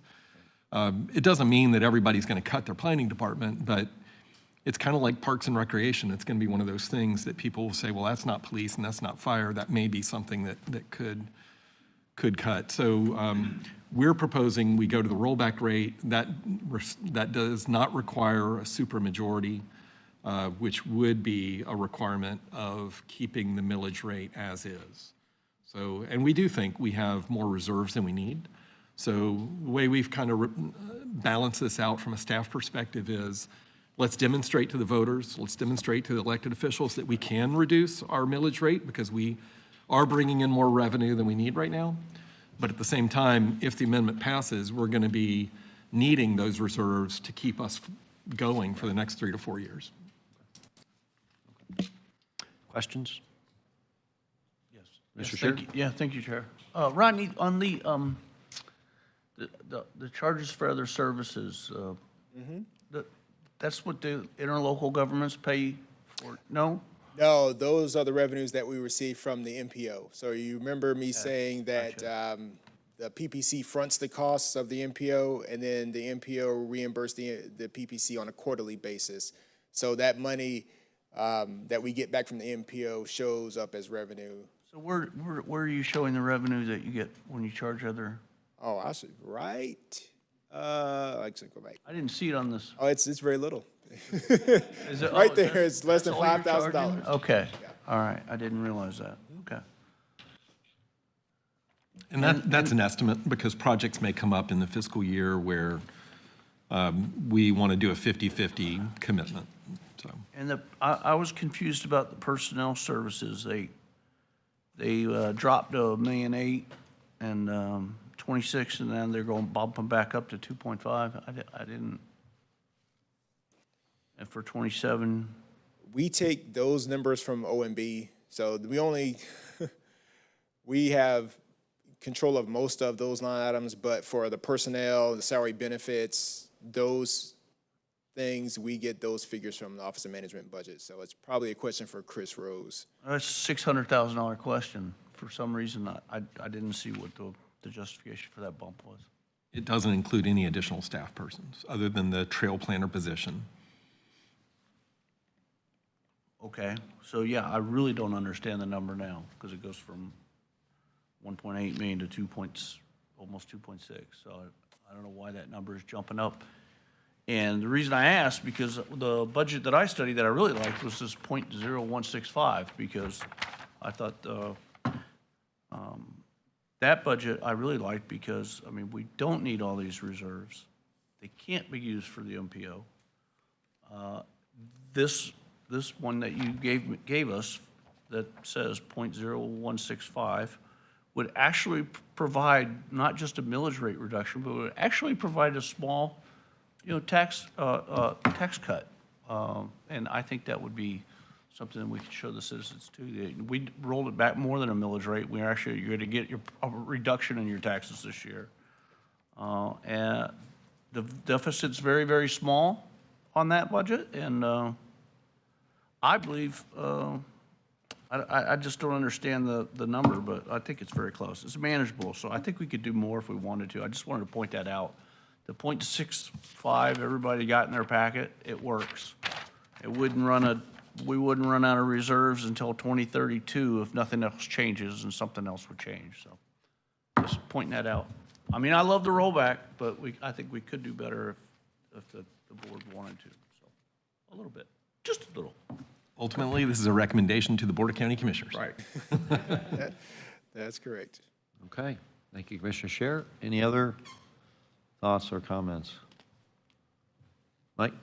Just a statement, last night we did our budget, or one of our first ones, and just the early feedback, what we have is 64% of the poll is in favor of this property tax, cutback and savings. So I'm glad to see that we're doing this and that we're being conscientious, because it's looking like it's going to fly. Okay. Anybody else? All right, Tina, do we have any members of the public that wish to speak on this item? No, Chair, we do not. Okay. All right, what is the will of the board on this? Move approval. Okay, we have a motion from Ricky, second from Tom. Can we clarify what the motion is for? Is that for the staff recommendation of the millage rate reduction? Yes. 0.0171, the rolled back rate? Yes. Okay, now, Exhibit A, Rodney, does not have the correct numbers on it, so we have It will be to, updated and attached to the resolution that you all adopt. And that will occur after this action. And okay, we'll make sure it's all okay. okay, just make sure that's on the record. Okay. All right, is there any further discussion on this item? Okay, all in favor? Aye. Any opposed? Okay, so we had Mayor Love was in opposition? Okay. All right, motion carries. Thank you, everybody. That was our last action item, so now we can go into our presentation Don't everybody leave. items. All right. All right, so now we'll go back up to item 6A, PSTA activities report. Thank you, Mr. Chair. The PSTA board met on Wednesday, June 24th, 2026. The board meeting began with a special presentation on the 2 marketing awards PSTA won at the Florida Public Transportation Association award ceremony last month. First, an award for PSTA's 40-year history book, and second for the ridership and marketing of PSTA's newest limited stop premium service route, the Spark, in St. Pete between Eckerd College and Grand Central Station. The board approved several items during the June meeting. These included a renewal of PSTA's employee health benefits for fiscal year 27, funding agreements with several nonprofits under the Transportation Disadvantage, or TD, grant program that's administered by the state. As the Community Transportation Coordinator of Fort Pinellas County, PSTA is responsible for all TD services in the county, which includes the administration of TD bus passes, paratransit, and nonprofit eligible trips, so they can provide transportation to their own TD-eligible clients. The nonprofits include Neighborly Care Network, PARC, ARC, and the Homeless Emergency Project, funding over $5.8 million over the next 5 years. The board also heard one information update from PSTA CFO Debbie Leas, who presented a summary on the fiscal year 27 operating and capital budget. We will receive budget updates again in July and August before final adoption in September. And the next PSTA board meeting is Wednesday, July 22nd at 9 a.m. And that concludes my report. Thank you, Tom. All right, we'll move on to item 6B, Regional Activities Report. Okay, I'll handle this one. I'll go fairly quickly. I just wanted to let you all know that we have kicked off our regional transportation planning prioritization process. I'm not going to give you the full name. It's a bunch of Ps. But this was a grant that was awarded to the Hillsborough County MPO or TPO, and we are partnering with them and Pasco County, so it's an early form of regionalization. We had the kickoff meeting about a week ago, and Chelsea and Caitlin of our staff are kind of the point people for that. And they have hired a consultant, and we are integrating the regional benefit cost analysis tool that our staff developed. Nisheen gave you that presentation last week. And what we were doing is we were looking at transportation trends, transportation projects, and determining a methodology that will be consistent across all three MPOs for prioritizing transportation projects. And we're all really excited about this project because we all do it a little bit differently, but as you know, transportation doesn't stop at a county line. So the goal is to begin outreach and engagement immediately. We'll have a website live in August. We will create a project dashboard that will guide the analysis and development of recommendations for prioritization for all of the MPOs to integrate best practices. And the goal is to bring a unified process to our committees and our boards this November so that it's ready to use in our project prioritization for next year.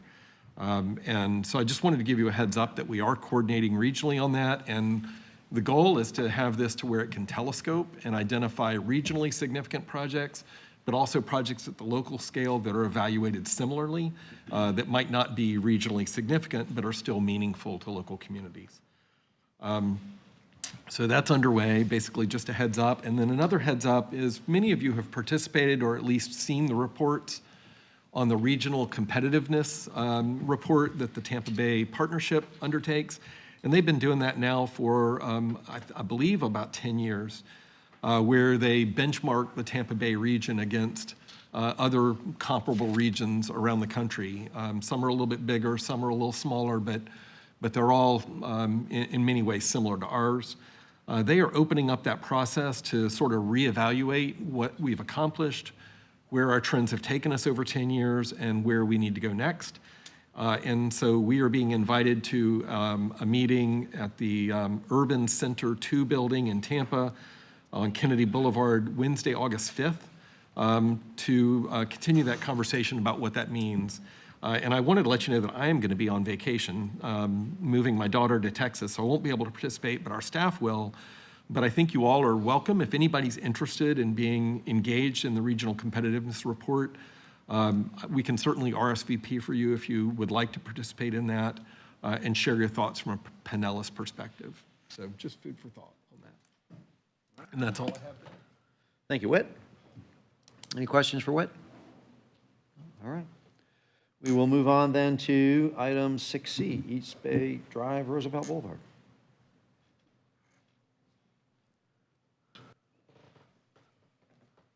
Good afternoon, board members. Good afternoon. Nosheen Rahman, Principal Planner at Ford Pinellas. And I have here with me Amanda Chornaby with Renaissance Planning, who was a consultant on this project. And I'm here to provide an update on our final corridor study for this roadway that we have been working on for well over a year now.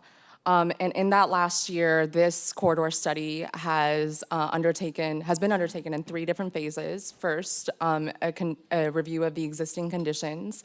The second phase involved a mobility evaluation, which you can think of almost as scenario planning and stress testing the future conditions of the corridor.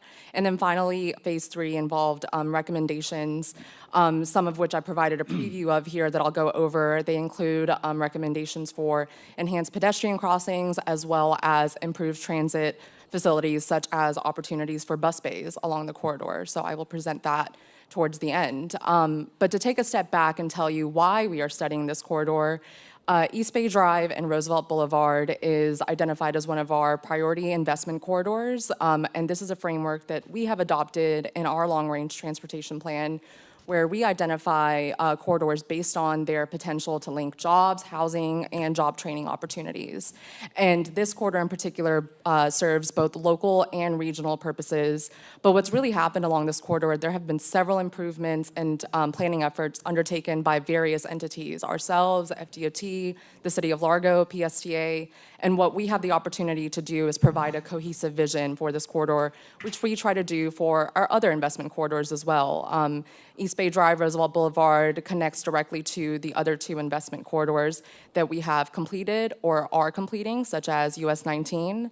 But something that's really key about this is while Alt 19 and US 19, those corridor studies required coordination among multiple municipalities, and in the case of US 19, multiple counties, this roadway actually just goes through the City of Largo. So we are looking at one land use vision that is involved in this corridor. But ultimately, the leads on this project were ourselves at Ford Pinellas and FDOT. We both jointly funded this project and coordinated across the phases. The City of Largo, PSTA, and Pinellas County were active stakeholders throughout the process. The corridor study looks at the segment from 20th Street, which is just west of HCA Florida Largo Hospital, if you are familiar, and goes all the way east to Lightwave Drive, which is right before St. Pete Clearwater International Airport. So we're looking at about 7 miles of the corridor that we kind of looked at in different sections. And ultimately, the purpose was to evaluate how to improve safety, mobility, and operational access along East Bay Drive. And as I mentioned, we undertook this in 3 different phases, and I'll kind of break down the 3 phases. And today, I'd like to provide context that we are presenting this as just an informational item to you. Our corridor studies often have a lot of information to digest, so we want to make sure that we answer your questions. But at the September board meeting, this will be in front of you for just a recommendation of acceptance, as we typically do with our corridor studies. So with that, I'd like to set some important context for the corridor because there's a lot going on here. Starting with the land use context, there are several activity centers within the City of Largo and specifically along this corridor. But the 3 I'd like to bring your attention to are the West Bay Drive Community Redevelopment District directly to the west, which you just a couple of months ago saw extensive presentations on and know that Largo has updated their standards to really continue developing their downtown, provide opportunities for mixed uses. And similarly, to the right, we have the Tri-City Activity Center. This is something that was adopted about 5 or 6 years ago. And while this area is the node surrounding US 19 and is very auto-oriented, the City of Largo standards provides that opportunity to improve transportation access as well as create more of a sense of place around this area. And then the last land use area I'd like to draw your attention to is the Target Employment Center, which Rodney actually talked about in his budget presentation. This involves Bay Vista Office Park, and I'll reiterate that TD SYNNEX is just one of 3 Fortune 500 companies in our county, and in addition to the land use in place, we also need to make sure that the transportation infrastructure surrounding this area is up to par. And this area is where the corridor turns into Roosevelt Boulevard, of course. Moving on to some of the efforts that have already been planned, implemented, or underway. I won't go through every single one of these projects, but this table and this map here is meant to communicate to you exactly how much is being done on the corridor. The map on this slide shows you the areas for planned improvements, and you can see much of the corridor has been programmed for resurfacing by FDOT. All of these resurfacings, projects 1, 2, and 3, I can confirm involve separated bike lanes. So for example, from Highland to Belcher, the bike lanes are separated or separated through raised separators, so not flex post, but something a little bit more visually appealing. But all of this is to say that this corridor is continuing to improve, and what we have the opportunity to do is fill some of those gaps in safety and operations. In addition to FDOT's planned projects, Pinellas County does have jurisdiction over the roadway from 20th Street to Clearwater Largo Road, specifically within our project segment. And they also have a resurfacing planned, namely to improve business access and also provide a wider 10-foot sidewalk on the south side of West Bay Drive. In addition to having roadway jurisdiction, Pinellas County also manages all of the signals along this corridor through the county's very robust ITS ATMS program. And all of the signals along this study segment have either been implemented with signal retiming improvements or are going to be. For example, in the third bullet, you can see that the signal retiming are planned for 7 signals from 20th Street to 4th Street. And from Highland to 58th Street, the signals have already been retimed, which essentially covers the entire corridor. So operational improvements have also been underway.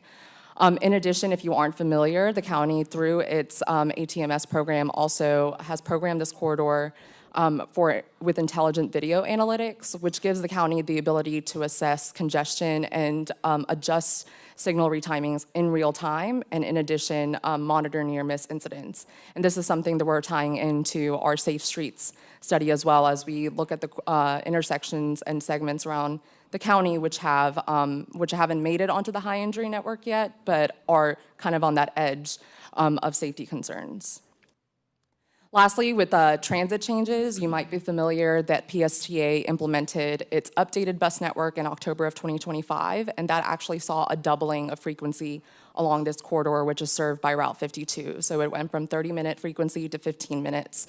And you can see in the third and fourth bullets that since that implementation, PSTA has seen increased weekday ridership as a result of that frequency increase. On the transit side as well, we have been working with PSTA the last couple of months to identify potential locations countywide for bus bay implementation. This is something that has come from board members at both Ford Pinellas and PSTA. So this corridor study was an excellent opportunity to incorporate those recommendations. So that was a whole lot of improvements and activities that are already underway. And so I'll reiterate that the purpose of our corridor study is to bring that together in a cohesive vision and fill those gaps.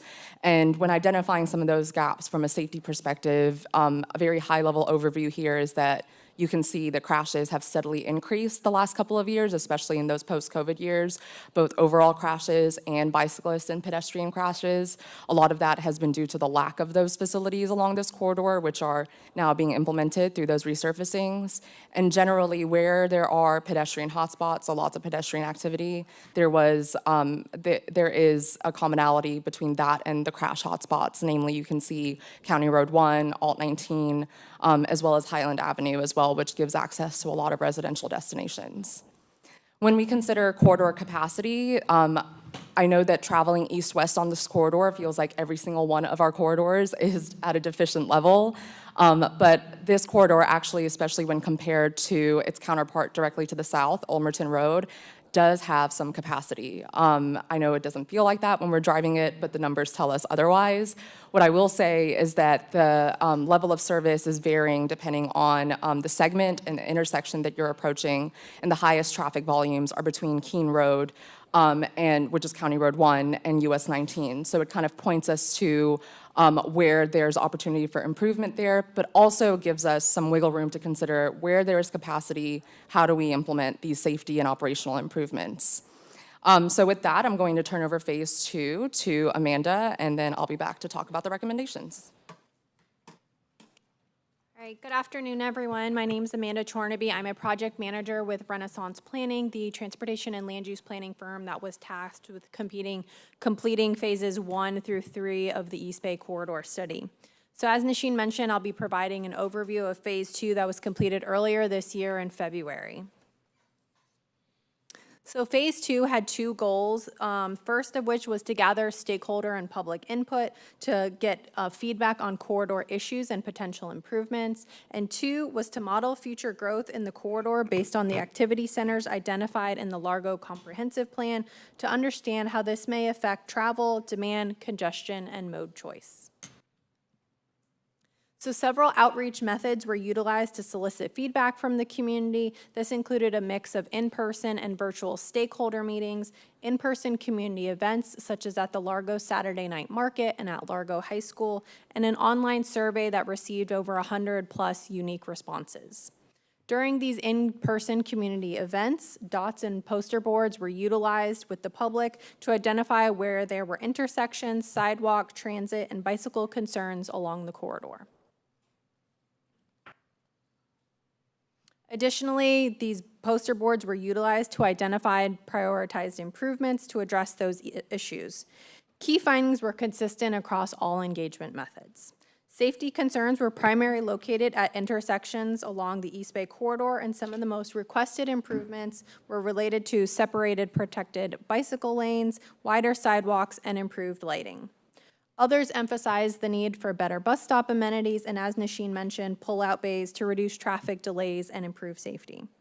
Lastly, feedback from drivers noted concerns about congestion and aggressive driving behavior. So to test the impacts of potential growth and increased travel demand in the corridor, Phase 2 modeled a scenario to shift an increase in jobs and housing to the corridor, reflecting adopted city land use plans, future land use regulations, and defined activity centers.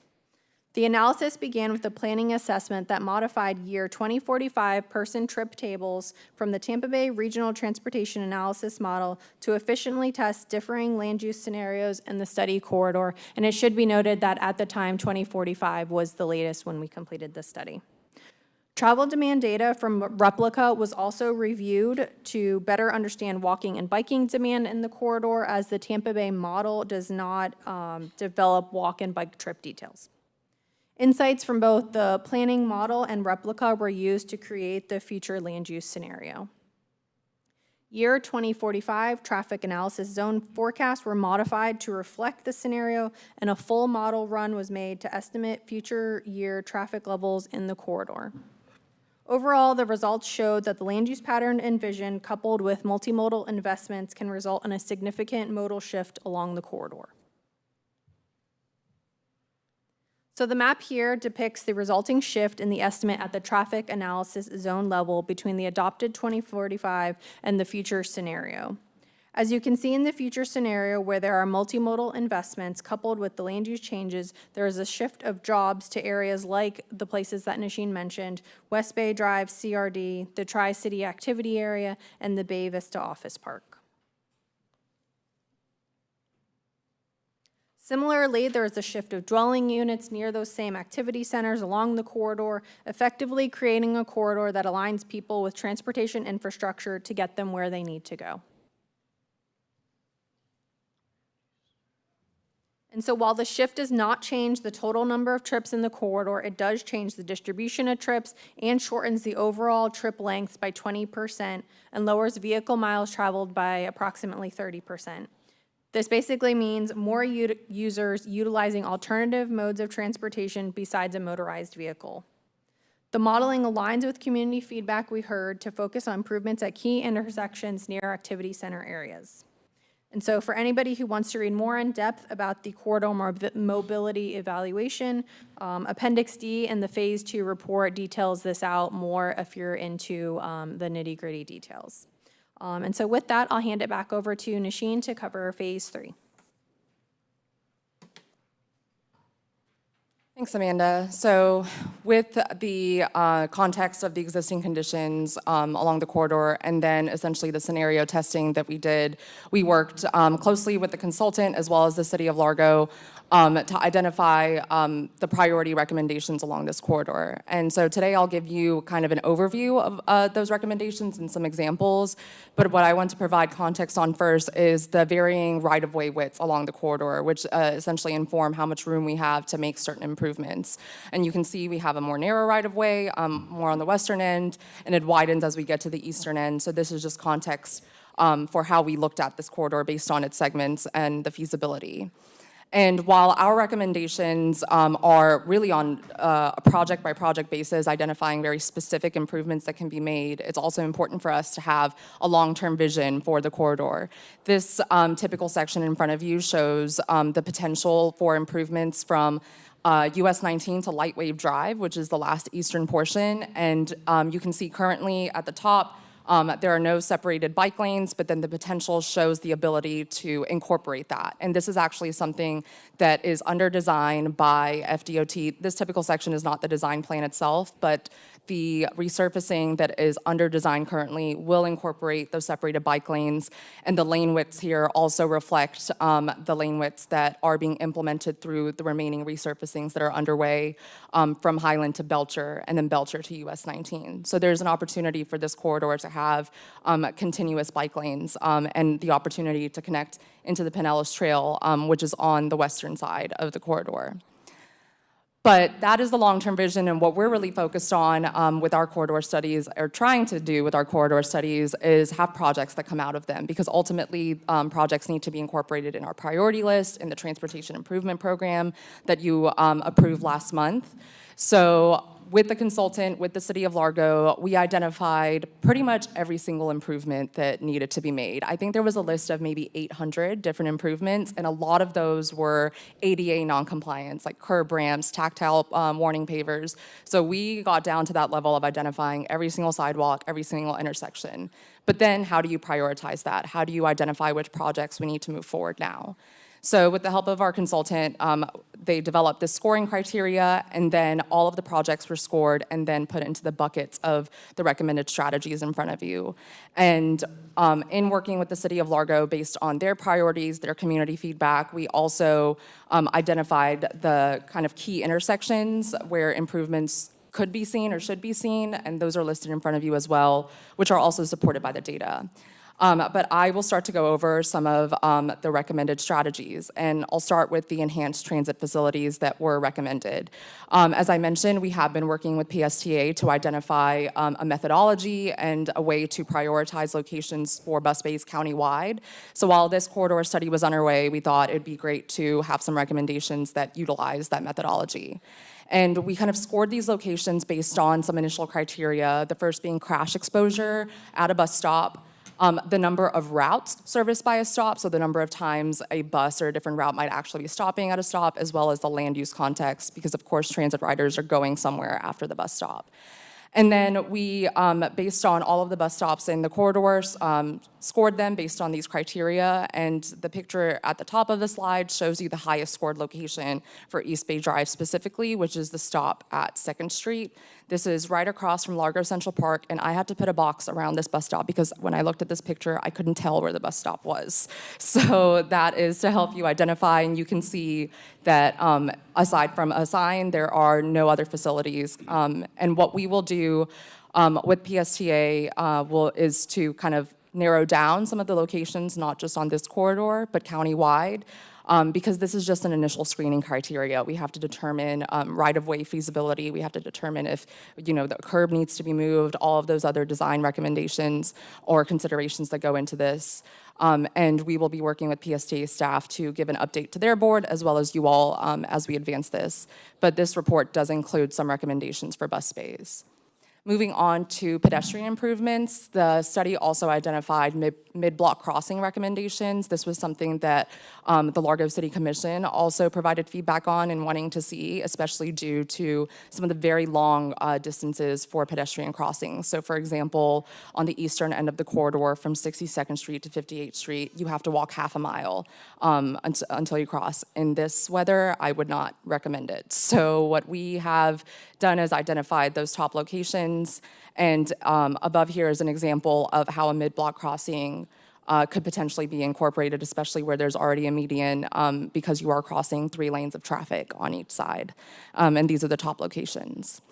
And then a little bit more of an extensive recommendation, which would be less in the short term and probably more in the midterm, is considering improvements to intersections. The picture here on the top of the slide shows you the existing intersection at Belcher Road. You can see that it's a very wide intersection. The pedestrian crossings are quite long, and there are often lots of turning movement conflicts, and some of these improvements could potentially improve both the pedestrian safety as well as the operations along or within an intersection. And these locations that are scored here scored the highest in the report. And the one that I want to point out to you is the #1 location at Bay Vista Drive, where while this corridor study was underway, we actually tried to start implementing the recommendation based on a request we received from TD Cenex, from Bay Vista Office Park, to incorporate a signal at this intersection, given the very high speeds along this segment of Roosevelt Boulevard, and the fact that right now, the age of work from home and hybrid environments have been changing. TD Cenex pretty much is completely back to office, which means that all those cars are now going back into that office park. So currently, an intersection control evaluation is underway by FDOT, and we're awaiting the results of that in the next couple of weeks. So as far as the implementation of this project, or of the study, as I mentioned, our goal is to identify projects and then ultimately move them into our project priority list, and then coordinate with partners as needed, for example, in implementing a signal at Bay Vista Drive. And as I mentioned, today's presentation to you was just informational. I'm here to take your questions and comments, but we will be taking this to the Largo City Commission at their next work session. Our technical coordinating committee has also received this presentation. I gave it to them last week, and they will be providing a recommendation to you all. And this will ultimately come back to you in September for approval if that's how you wish to move forward. And immediate next steps include continuing to coordinate with FDOT and Bay Vista Office Park, as well as coordinating with PSTA on those shorter-term transit improvements. But with that, I'm happy to take any questions, and Amanda is here as well. Thank you for your attention. Thank you very much. Questions, comments, thoughts? I just wanted to say thank you to the team. We greatly appreciate the partnership with you all and also FDOT. The bike lanes are already making a huge difference. So just thank you for that. And we're excited to partner with you throughout this process. So just thanks to everyone involved. Thank you. Thank you, Chris. Anybody else? I like all the bus bay ideas. It's great. I thought you might. Yeah. We did those just for you. But particularly right there on that stretch there with those kind of two, yeah, I know. That's my daily route, so I get it. And as for your inability to see the sign, we have authorized new, larger, higher print signs. So, but your point was well taken. Thank you. Board members, I just want to add one little thing. I think Amanda did a really nice job highlighting, what we're really trying to accomplish here in Pinellas County as we redevelop. And that is, the magic bullet here is shorter trip links.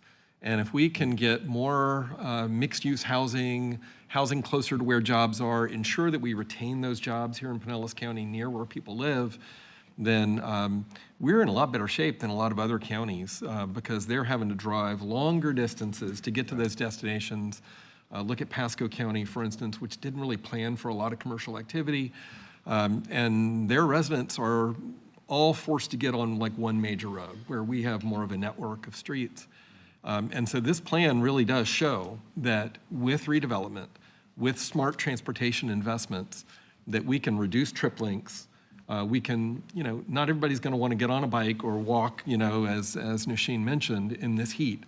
But if a small number of those people start doing that, that's fewer trips on the road.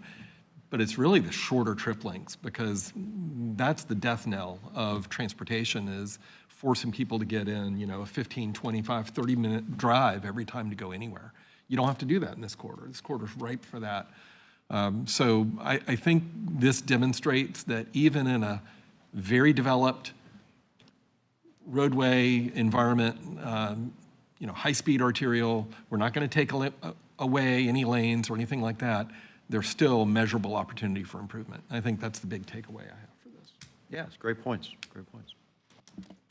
Okay. Thank you very much.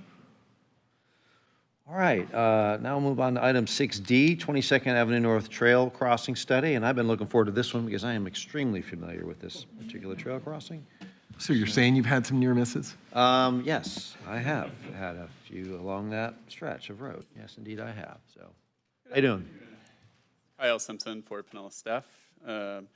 And as noted, here to talk about the study that we did in partnership with the City of St. Petersburg and Pinellas County on the trail crossing of 22nd Avenue North in St. Petersburg.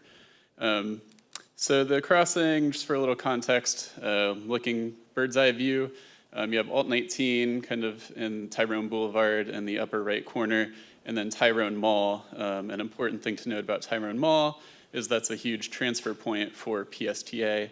They have 9 routes that stop there, and the stop itself is on 22nd, and so all 9 of those routes cross the trail to make a loop in the neighborhood to head back east. So there's a lot of bus traffic across this crossing. Just a cleaner look, again, from the top down. And then as a driver view, this is kind of what it looks like today. It's 4 lanes. There's kind of sort of a median. We wouldn't really call it a refuge, but there's kind of planters there to enable the rectangular rapid flashing beacon to be put in the middle. And then, again, there's the bus. There's pretty good sight lines, generally speaking. And there is traffic, but it's not that much traffic, as we'll get into. So it's an interesting case study that really came to the forefront after a fatal crash that happened in late 2024, actually involving a PSTA bus. And so we worked with the city after that and the county to identify this location was overrepresented for Pinellas Trail crossings for crashes, and so we wanted to take a deeper dive into why. So the scope of this project included looking at how the existing configuration operates, basically how people driving or on the trail interact with each other, and what are the volumes of vehicles and then trail traffic. And then based on that data, what are some improvements we could make to make it work better for everyone? So looking at vehicle operations, the posted speed limit out there is 35, and the actual speeds are really close to that, which doesn't happen a lot, and that was actually really good to see.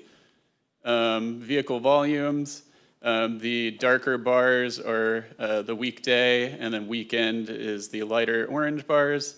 Pre-COVID, we saw, especially on weekdays, pretty defined AM and PM peaks, but now it's kind of consistent throughout the day with a more definitive peak in the PM, and then weekend traffic has always kind of been consistent midday and started later, and so this kind of is similar to any other roadway we would see around the county. We look at trail volume, so the graph on the top is weekday in 15-minute increments, so we actually see really consistent use throughout the whole day. And then the bottom one is one Saturday. These counts were taken November 12th through 15th in 2025, so that's a Wednesday through Saturday. And on the weekend, we'd have well over 100 trail users crossing this intersection an hour. And so that's a really high volume for a crossing. So over those 4 days, we counted just under 3,000 trail users crossing here. And 88% of those were on a bicycle of some sort. 8% were on their feet, and then 4% were on a scooter, in a wheelchair, on a one board, on a skateboard, kind of anything else that they could be moving on. So as I said, there's rectangular rapid flashing beacons, and those require the user to press a button to turn it on. Flashing beacons, they don't change the law. They just draw attention to somebody there, but they don't change right of way. State law says that a driver shall stop for someone in a crosswalk, so this just enforces that someone is there.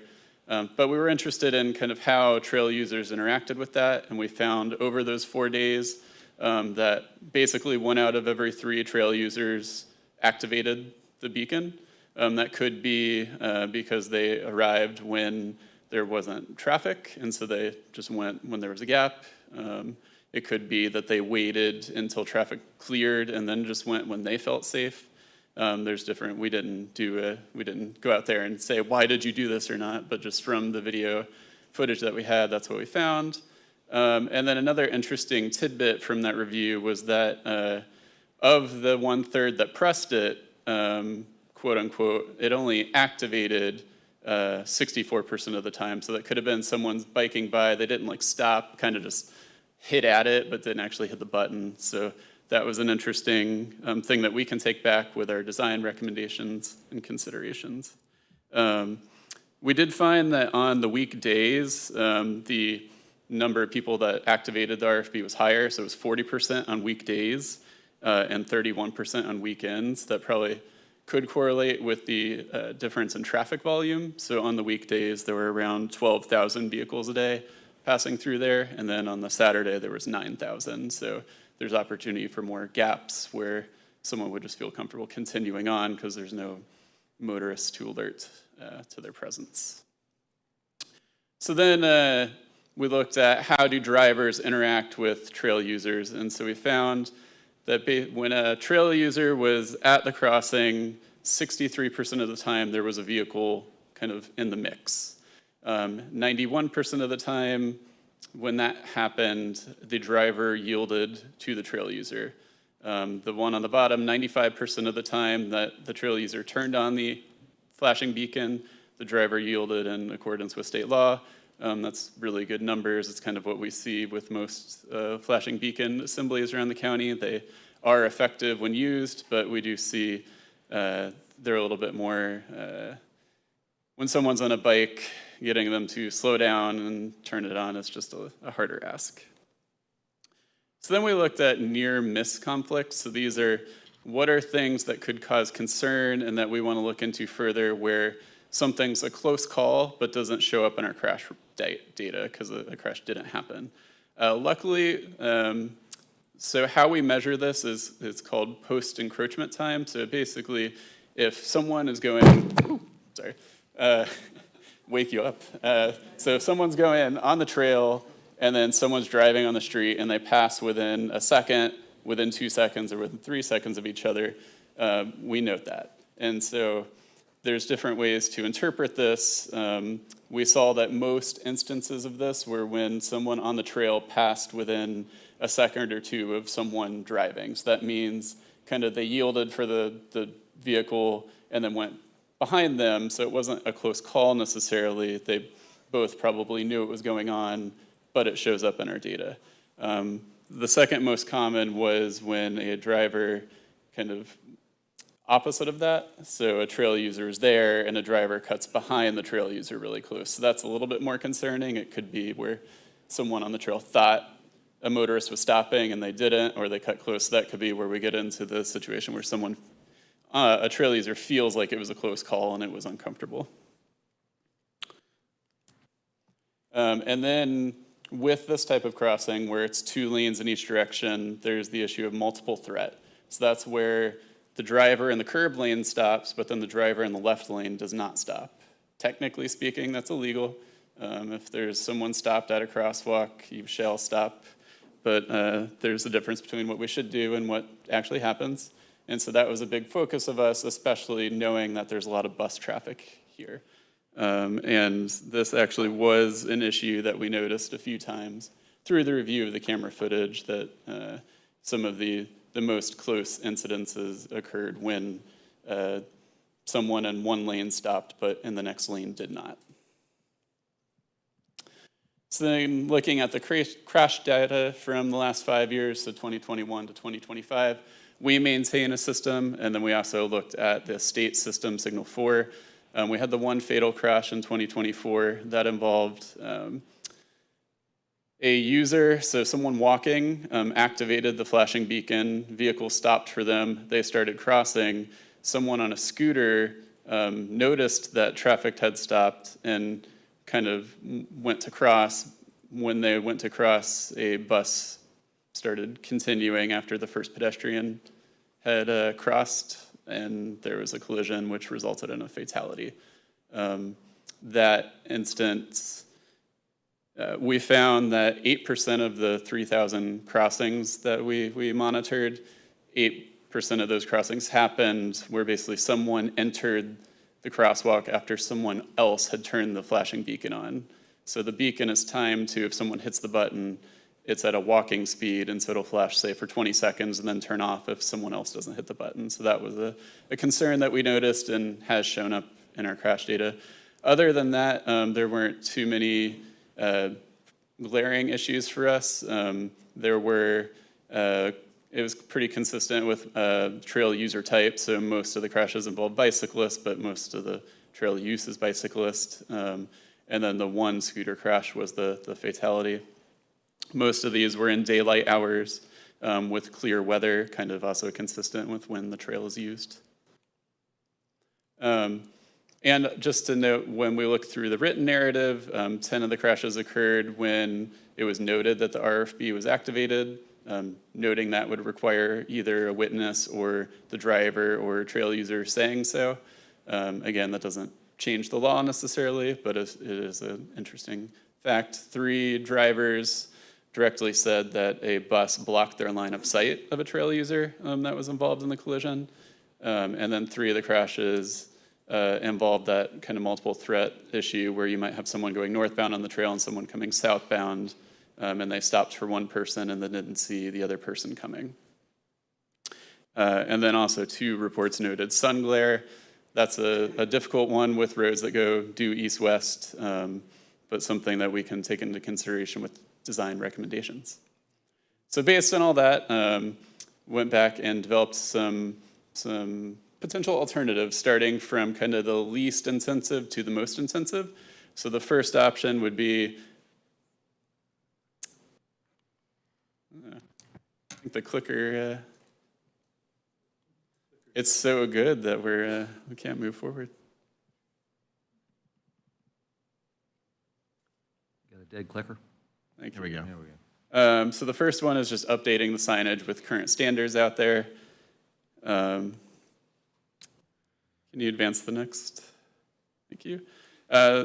Going forward would be formalizing the medians. So right now they're kind of just landscaped medians, but not a refuge island. This would make it a refuge island and raise the crossing. So this would be consistent with FDOT has a standard now for raised pedestrian crossings on state roadways. Currently, it's not allowed in St. Petersburg per their comprehensive plan, but it's our understanding that the city intends to work through a comprehensive plan update sometime in the near future to allow this in the future on their collector and arterial roadways. And so this could be a good option to address some of the issues that we saw. Another alternative we looked at was adding kind of chicaning medians on the trail itself. If we go to the next. And then also doing we call this like a Z crossing or a 45. So positioning trail users where as they cross the intersection, they have to slow down if they're on some sort of wheeled device, and it positions them to look at the direction of traffic that they're crossing. And so it would have a kind of dual purpose effect. If we go to the next.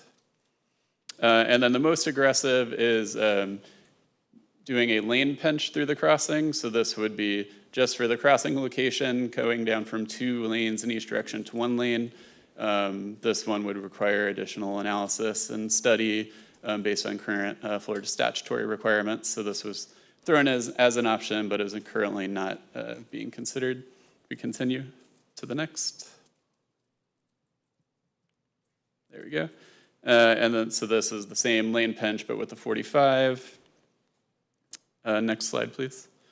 And then the preferred alternative that was come through, so we shopped all these around to our Bicycle Pedestrian Advisory Committee, as well as the city's Bike Ped Advisory Committee and their Complete Streets Committee.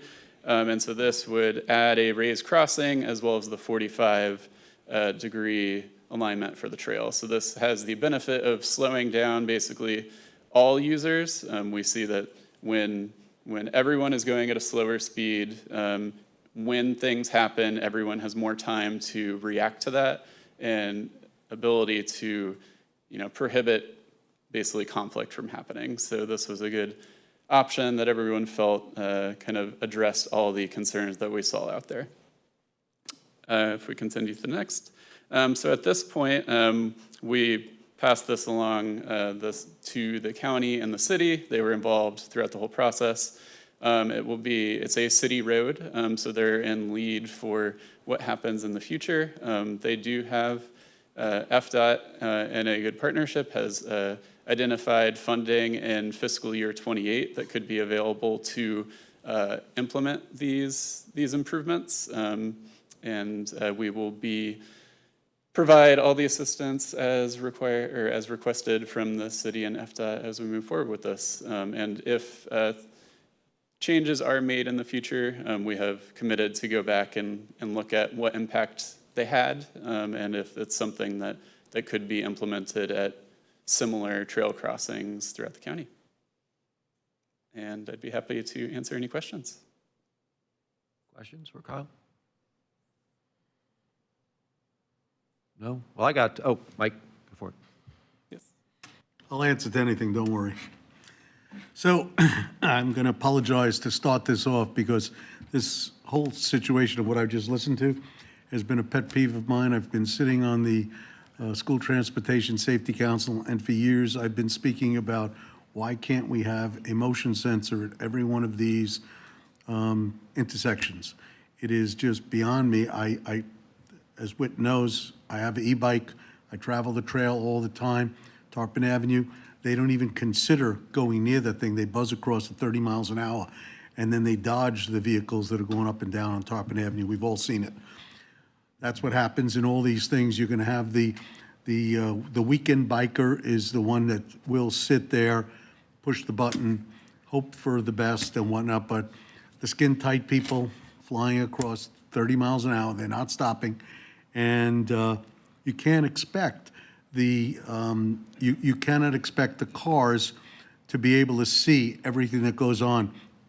I know when you go down in my neck of the woods in Mears, there's a huge area of grass that you cannot see going south when you're traveling east. You just cannot see. So there's a stop sign there. Some people stop. Some people almost run into the people, the people that are coming down the trail.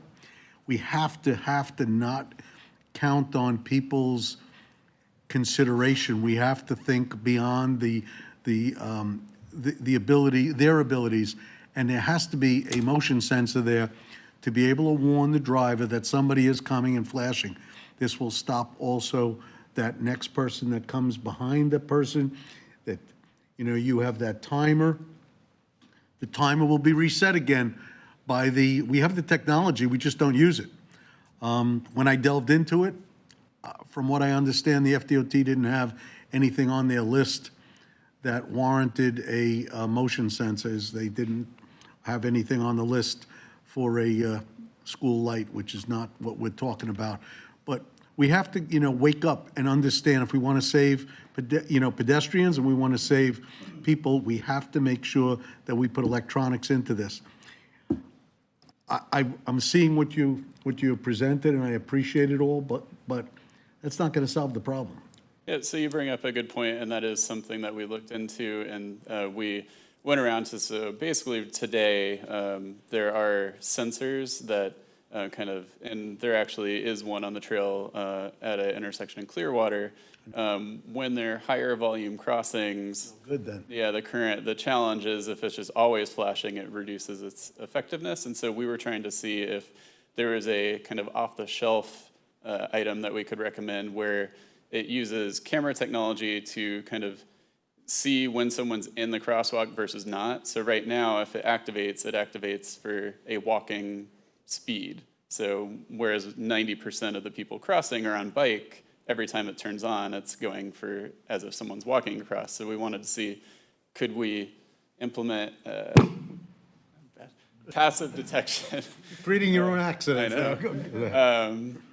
Have it, where you don't have to press the button, but then it's also not activating a bunch of stale activation where, the lights are flashing, but no one's in the crosswalk. Unfortunately, we weren't able to identify that at this point, but it's something that I know FDOT's interested in and some of the districts are working on. It's something that we noted in the report that passive detection is a good option, especially combined with noting the user type and trying to address kind of those concerns that you identified. Let me just go into this one more. yes, there's always extenuating circumstances, and there is a spot in Dunedin, I know, that the light could be going on all day. And in those particular areas, we need to have a red light, not a flashing light. And it's to stop the bicyclists, it's to stop the pedestrians from walking across. Just have a red light. I know I've spoken a number of times about Klosterman and Alt 19. I just saw some posts that people don't even want to have that do not turn on red there. They just don't want it, and they don't obey it. I was almost hit there because the person's looking to the left and straight, sees nobody coming. The intersection there is at a acute angle, and there, if you don't put an arm down to stop the people, they're going to make that right on red. And I luckily was able to give it all the gas I had on my e-bike, or I would have been hit. So there always are going to be the 1 or 2 or 3 areas where we have to think outside the box, but for the most part, a motion sensor at each one of these intersections is golden. That's all I have to say. It's my pet peeve. Thank you, Mike. Any other thoughts? So I got a couple thoughts. So I agree with the preferred alternative. To me, that's the one that makes the most sense to me. Putting medians on the trail, don't do that. That's going to get people hurt. They're going to run into them. They're not going to pay attention to them. I was thinking along the same lines as you were, Mike, that there'd be a great way if we could just automate the RF, the beacons. I think there may be a false sense of security in that, though, is if people think, well, it's off, I can just clear through, and I worry about that a little bit too. The technology certainly exists to do that. I mean, I've got on any serious cyclist these days, you've got a Garmin up front, and you've got a flashing red light in the back that's actually a radar, and it tells you when a car is approaching before you can ever hear it. So you're aware of something that's coming up on you that's going to overtake you, long before you can ever hear it. So that type of technology is certainly out there. The only concern I have is that people get a false sense of security with, oh, the light's on, I can just. Yeah, that was another concern with it being not a regulatory device. Right. Yeah. Right. But I like the preferred alternative here. I think that's the best option. So. Anything else? No? All right. Thanks, Kyle. Thank you. All right. So my understanding is on the Special Act Review Subcommittee, y'all wanted to meet one more time, so we're gonna hold on that one until next meeting, and then we'll move on to data center overview. Linda is coming up. I do want to say that the subcommittee made a lot of good progress today, so I think we'll be ready, and we've just got a couple of more things to work out, so stay tuned on that. Thank you. I need to say at the beginning that, giving credit where it's due, that this data centers project was mainly the product of Emma Wennick. I helped out, and I'm helping out today with the presentation. Thank you, Tina. So we have been asked to look at this very important emerging issue. We've drafted a white paper, which is in your packets. We looked at trends for data center development and the planning implications that our communities need to be aware of. Our goal is not to advocate for or against data centers, but just to provide information.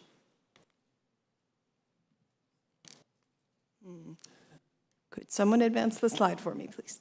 You can do it from that touch screen, too. Okay. Right there. That one, thank you. So why are data centers suddenly such an urgent issue? Well, the industry is being driven by an explosion of demand for artificial intelligence, or AI, as well as cloud computing and other industry trends. The amount of data center capacity in North America has increased by more than 12-fold since 2020, and demand is still outpacing supply. So these facilities are needed to support the digital economy, but they're also causing growing public concern. Some of these facilities take up enormous amounts of land. They can consume very large amounts of electricity and water, which can drive up costs for those utilities or even create scarcity in local communities. And some of them can also create pollution or intrusive levels of noise and other impacts on their surrounding communities. And for all of those impacts, data centers actually generate relatively few jobs. They are mostly automated. So all of these issues have put them on the forefront of our land use planning concerns. Still not working. Thank you. And I need you to click 2 more times. Thank you. So one of the most important findings from our research is that not all data centers are alike. Much of the public discussion centers on the very large, what are called hyperscale facilities.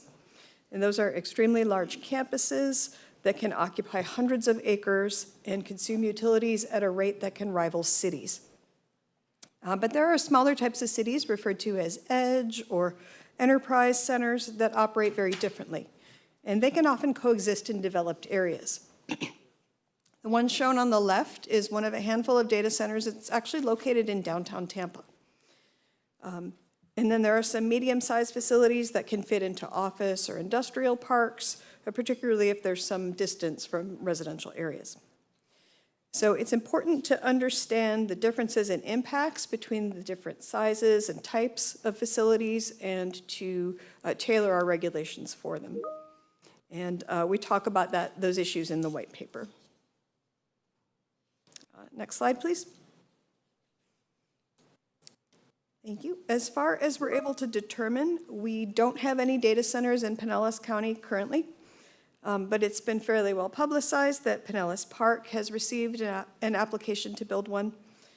It's for a smaller edge facility on just 3 acres of land. But even so, its projected electricity use would be 4 megawatts, which is the equivalent of about 2,500 houses. And there are just a lot of unknowns about its potential impacts. So the city has come to the conclusion that they need more time to draft regulations to address those concerns. They are pausing the application and exploring the possibility for a formal moratorium. And that is a decision that is echoing around the state. There is a growing list of jurisdictions, mostly counties, that have enacted either limited moratoriums or outright bans. And that is to give them more time to evaluate the impacts of these data centers and to develop the regulations that adequately protect their communities. Next slide, please.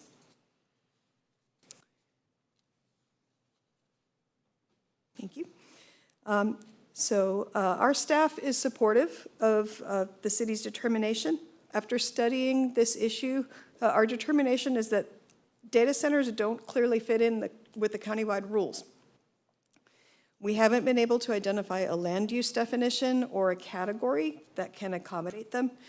The closest thing we have in terms of addressing the potential impacts that they have would be heavy manufacturing. But these aren't manufacturing uses, and their impacts aren't quite the same. So we have talked with our Planners Advisory Committee, and we determined that no other community, as of now, has heard of any serious proposals to build these. And everyone is really just at the very beginning of thinking about how to address these issues as they arise. So after a discussion at last week's meeting, PAC voted to establish a subcommittee to begin working through the potential policy and regulatory implications. And one more time, next slide, please. These are not just technical planning issues for staff to solve. This is also a matter of policy. So we are requesting your direction for how you would like us to approach the issue as countywide staff. Should we work toward a single countywide policy approach that could include a formal determination that we don't have a land use category that can accommodate data centers? That would be something that the local governments would need to be consistent with as well. We could also potentially explore whether something like a countywide moratorium would be possible or desirable. And should we begin working to develop amendments to the countywide rules? Again, every community would need to be consistent, We would work with the PAC subcommittee. That's not something that would happen overnight because there's a lot more research that would need to be done, so it would likely be sometime early next year at the earliest. But those things would be our recommended approach as staff. There is strength in numbers. If we are all on the same page across our local governments, then that gives us a stronger legal foundation for responding to these applications in a way that protects our communities. So that is our report. I'm happy to answer any questions. Otherwise, I will request your direction. Questions? Thoughts? All right, Mike, and then we'll go to Richie. Thank you, Chairman. I have a couple. I would be a little hesitant on a single county-wide ban, and my kind of issue unresolved stems from, Clearwater Gas Company serves over 17 local municipalities, and two of the biggest pushbacks we hear so often on data centers are stresses that are put on the grid, as well as the use or waste use of water and consumption, which is obviously rightfully so, should be concerns. But when you have the ability to convert something like to natural gas, where there's plenty of it, and a local company that supplies all the municipalities, as well as I think a lot of our municipalities have challenges in how we get rid of wastewater. Is there ever discussions about natural gas as well as how we used recycled wastewater versus, I'm just wondering how if that's come into the discussion? There are different impacts based on how these facilities are powered and what type of cooling they use, which is where the water consumption comes from. So that would be part of what we would study. When I say countywide approach, I don't mean to say that this would be exactly prescriptive, that every local government would need to regulate these uses the same. The coordinated countywide approach would mainly be taking a pause, crafting countywide rules before local governments start to approve these proposals. Thank you. And to that point, yeah, I think I would be supportive of a pause, moratorium. I don't know what language we're using because I don't have answers to things like that. And to hear, at first I was like, oh, the one in Pinellas Park's, not very large. And then to hear that it was the amount of electric usage is 2,500 homes was kind of stunning for me. And I just don't feel like I have enough info to be able to make any sort of educated decision on uses like that. But beyond that, I don't know if you could speak more to like what we anticipate seeing over time or what other communities have seen as far as like demand for these things to be built. Because we don't have any here and there's only been one tangible proposal. So I don't know if you could speak to that. We are working to reach out to some of our local industries that have a presence in the data center field. We haven't made a successful connection thus far, but we are trying to get a better sense of that. Okay, yeah. That's another reason for me to have hesitations. I'll leave it there for now. Thanks, Richie. Any other? Mr. Chair. Oh, Sorry, go ahead. Chris, we'll go to you, and then we'll go to Richie. Go ahead. I think our city would be for a coordinated policy approach. We definitely are starting to talk about this now in our planning board. So having some coordinated efforts on this and a pause while we figure it out, it seems wise. Thanks, Mr. Chair. Totally agree on the pause and figuring it out, but I will just tell y'all, one of the most interesting things about being an elected official is kind of that balance between this incredible staff that does their work, and we have the same staff at the city, but then balancing that with the public and their understanding of things. And I can tell you that I have never seen a more unifying topic in the year of our Lord 2026 than data centers and, the way our county is built and built out in some senses the way a lot of our zoning works is, my concern is, it comes before us as a conditional use. There's no formal application, but it comes before us that way. And if we approve that, it opens the door, and we have a tremendous amount of zoning that's adjacent to neighborhoods. And I'm usually the guy that's like, hey, let's be reasonable and let's get to the facts. This one, I'm like, nope, not doing it. So it's not worth it. So definitely study more. There are places that are definitely appropriate for them, but at the rate at which the legislature decides what we can and can't zone whatever and the changes that can come from that, it's not worth the battle for me here in Pinellas County. So definitely supportive of a pause that probably ultimately goes towards go elsewhere. I just wanted to say we do need a one-year ban and we need a policy in place before we accept these. Thank you. Mr. Chair, one more thing. So, sorry. The other thing too, because obviously there are data centers in Pinellas County. They're part of other uses, hospitals and so on and so forth. We all understand that.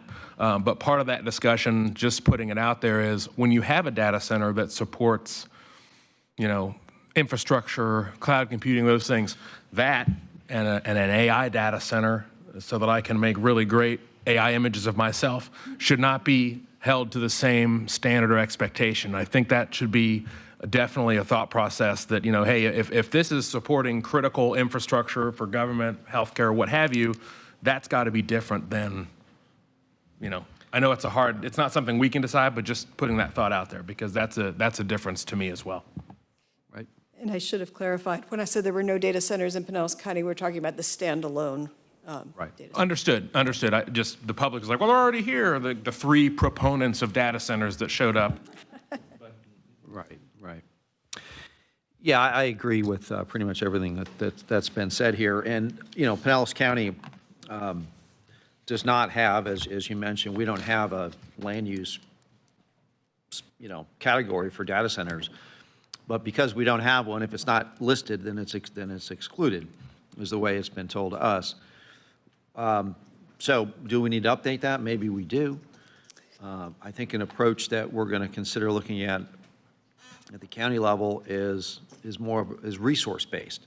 If we're going to get an application for something that's going to use, pick a number, X amount of water or X amount of, electricity, that it has to be voted on by the Board of County Commissioners. So there's a level of accountability and process that has to go through that. So I think that's something that we're going to look at the county. Richie. I want to add one more thing, sort of just context for the conversation. My main concern, or at least the thing that's concerned me the most when these have come up, has been impact on our energy grid.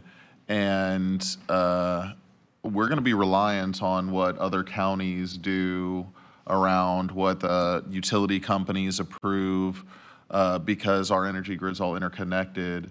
So I hope that we can use our relationships with our colleagues in nearby jurisdictions to have this discussion as well.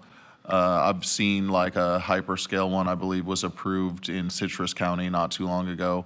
And that's going to impact, energy usage for us as well. It's all the same grid.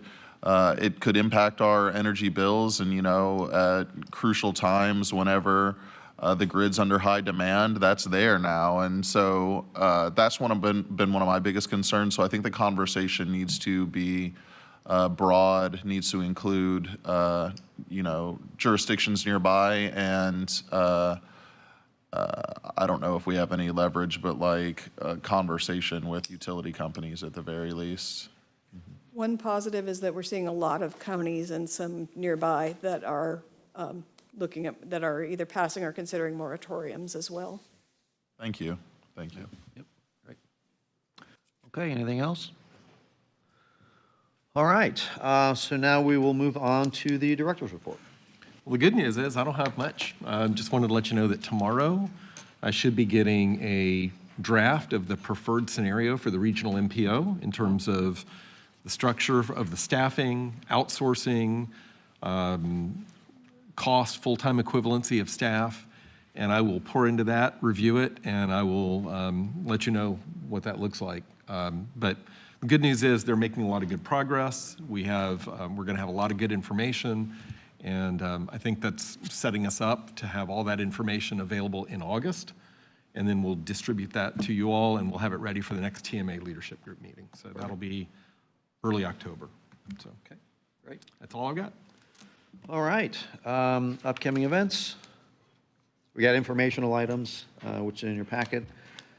If anybody has any questions about that, you can. I do want to note that there's an MPO Advisory Council training in Gainesville that's in your packet, and if you're interested in that, it's just a one-day, but I highly encourage you all, if you haven't done the MPOAC training, it will make this job a lot easier for you, I promise. Yeah, it will. I did it. It's worth it. And Gainesville's a fun town to go to. All right. Anybody else have any other business to bring forward? Mike?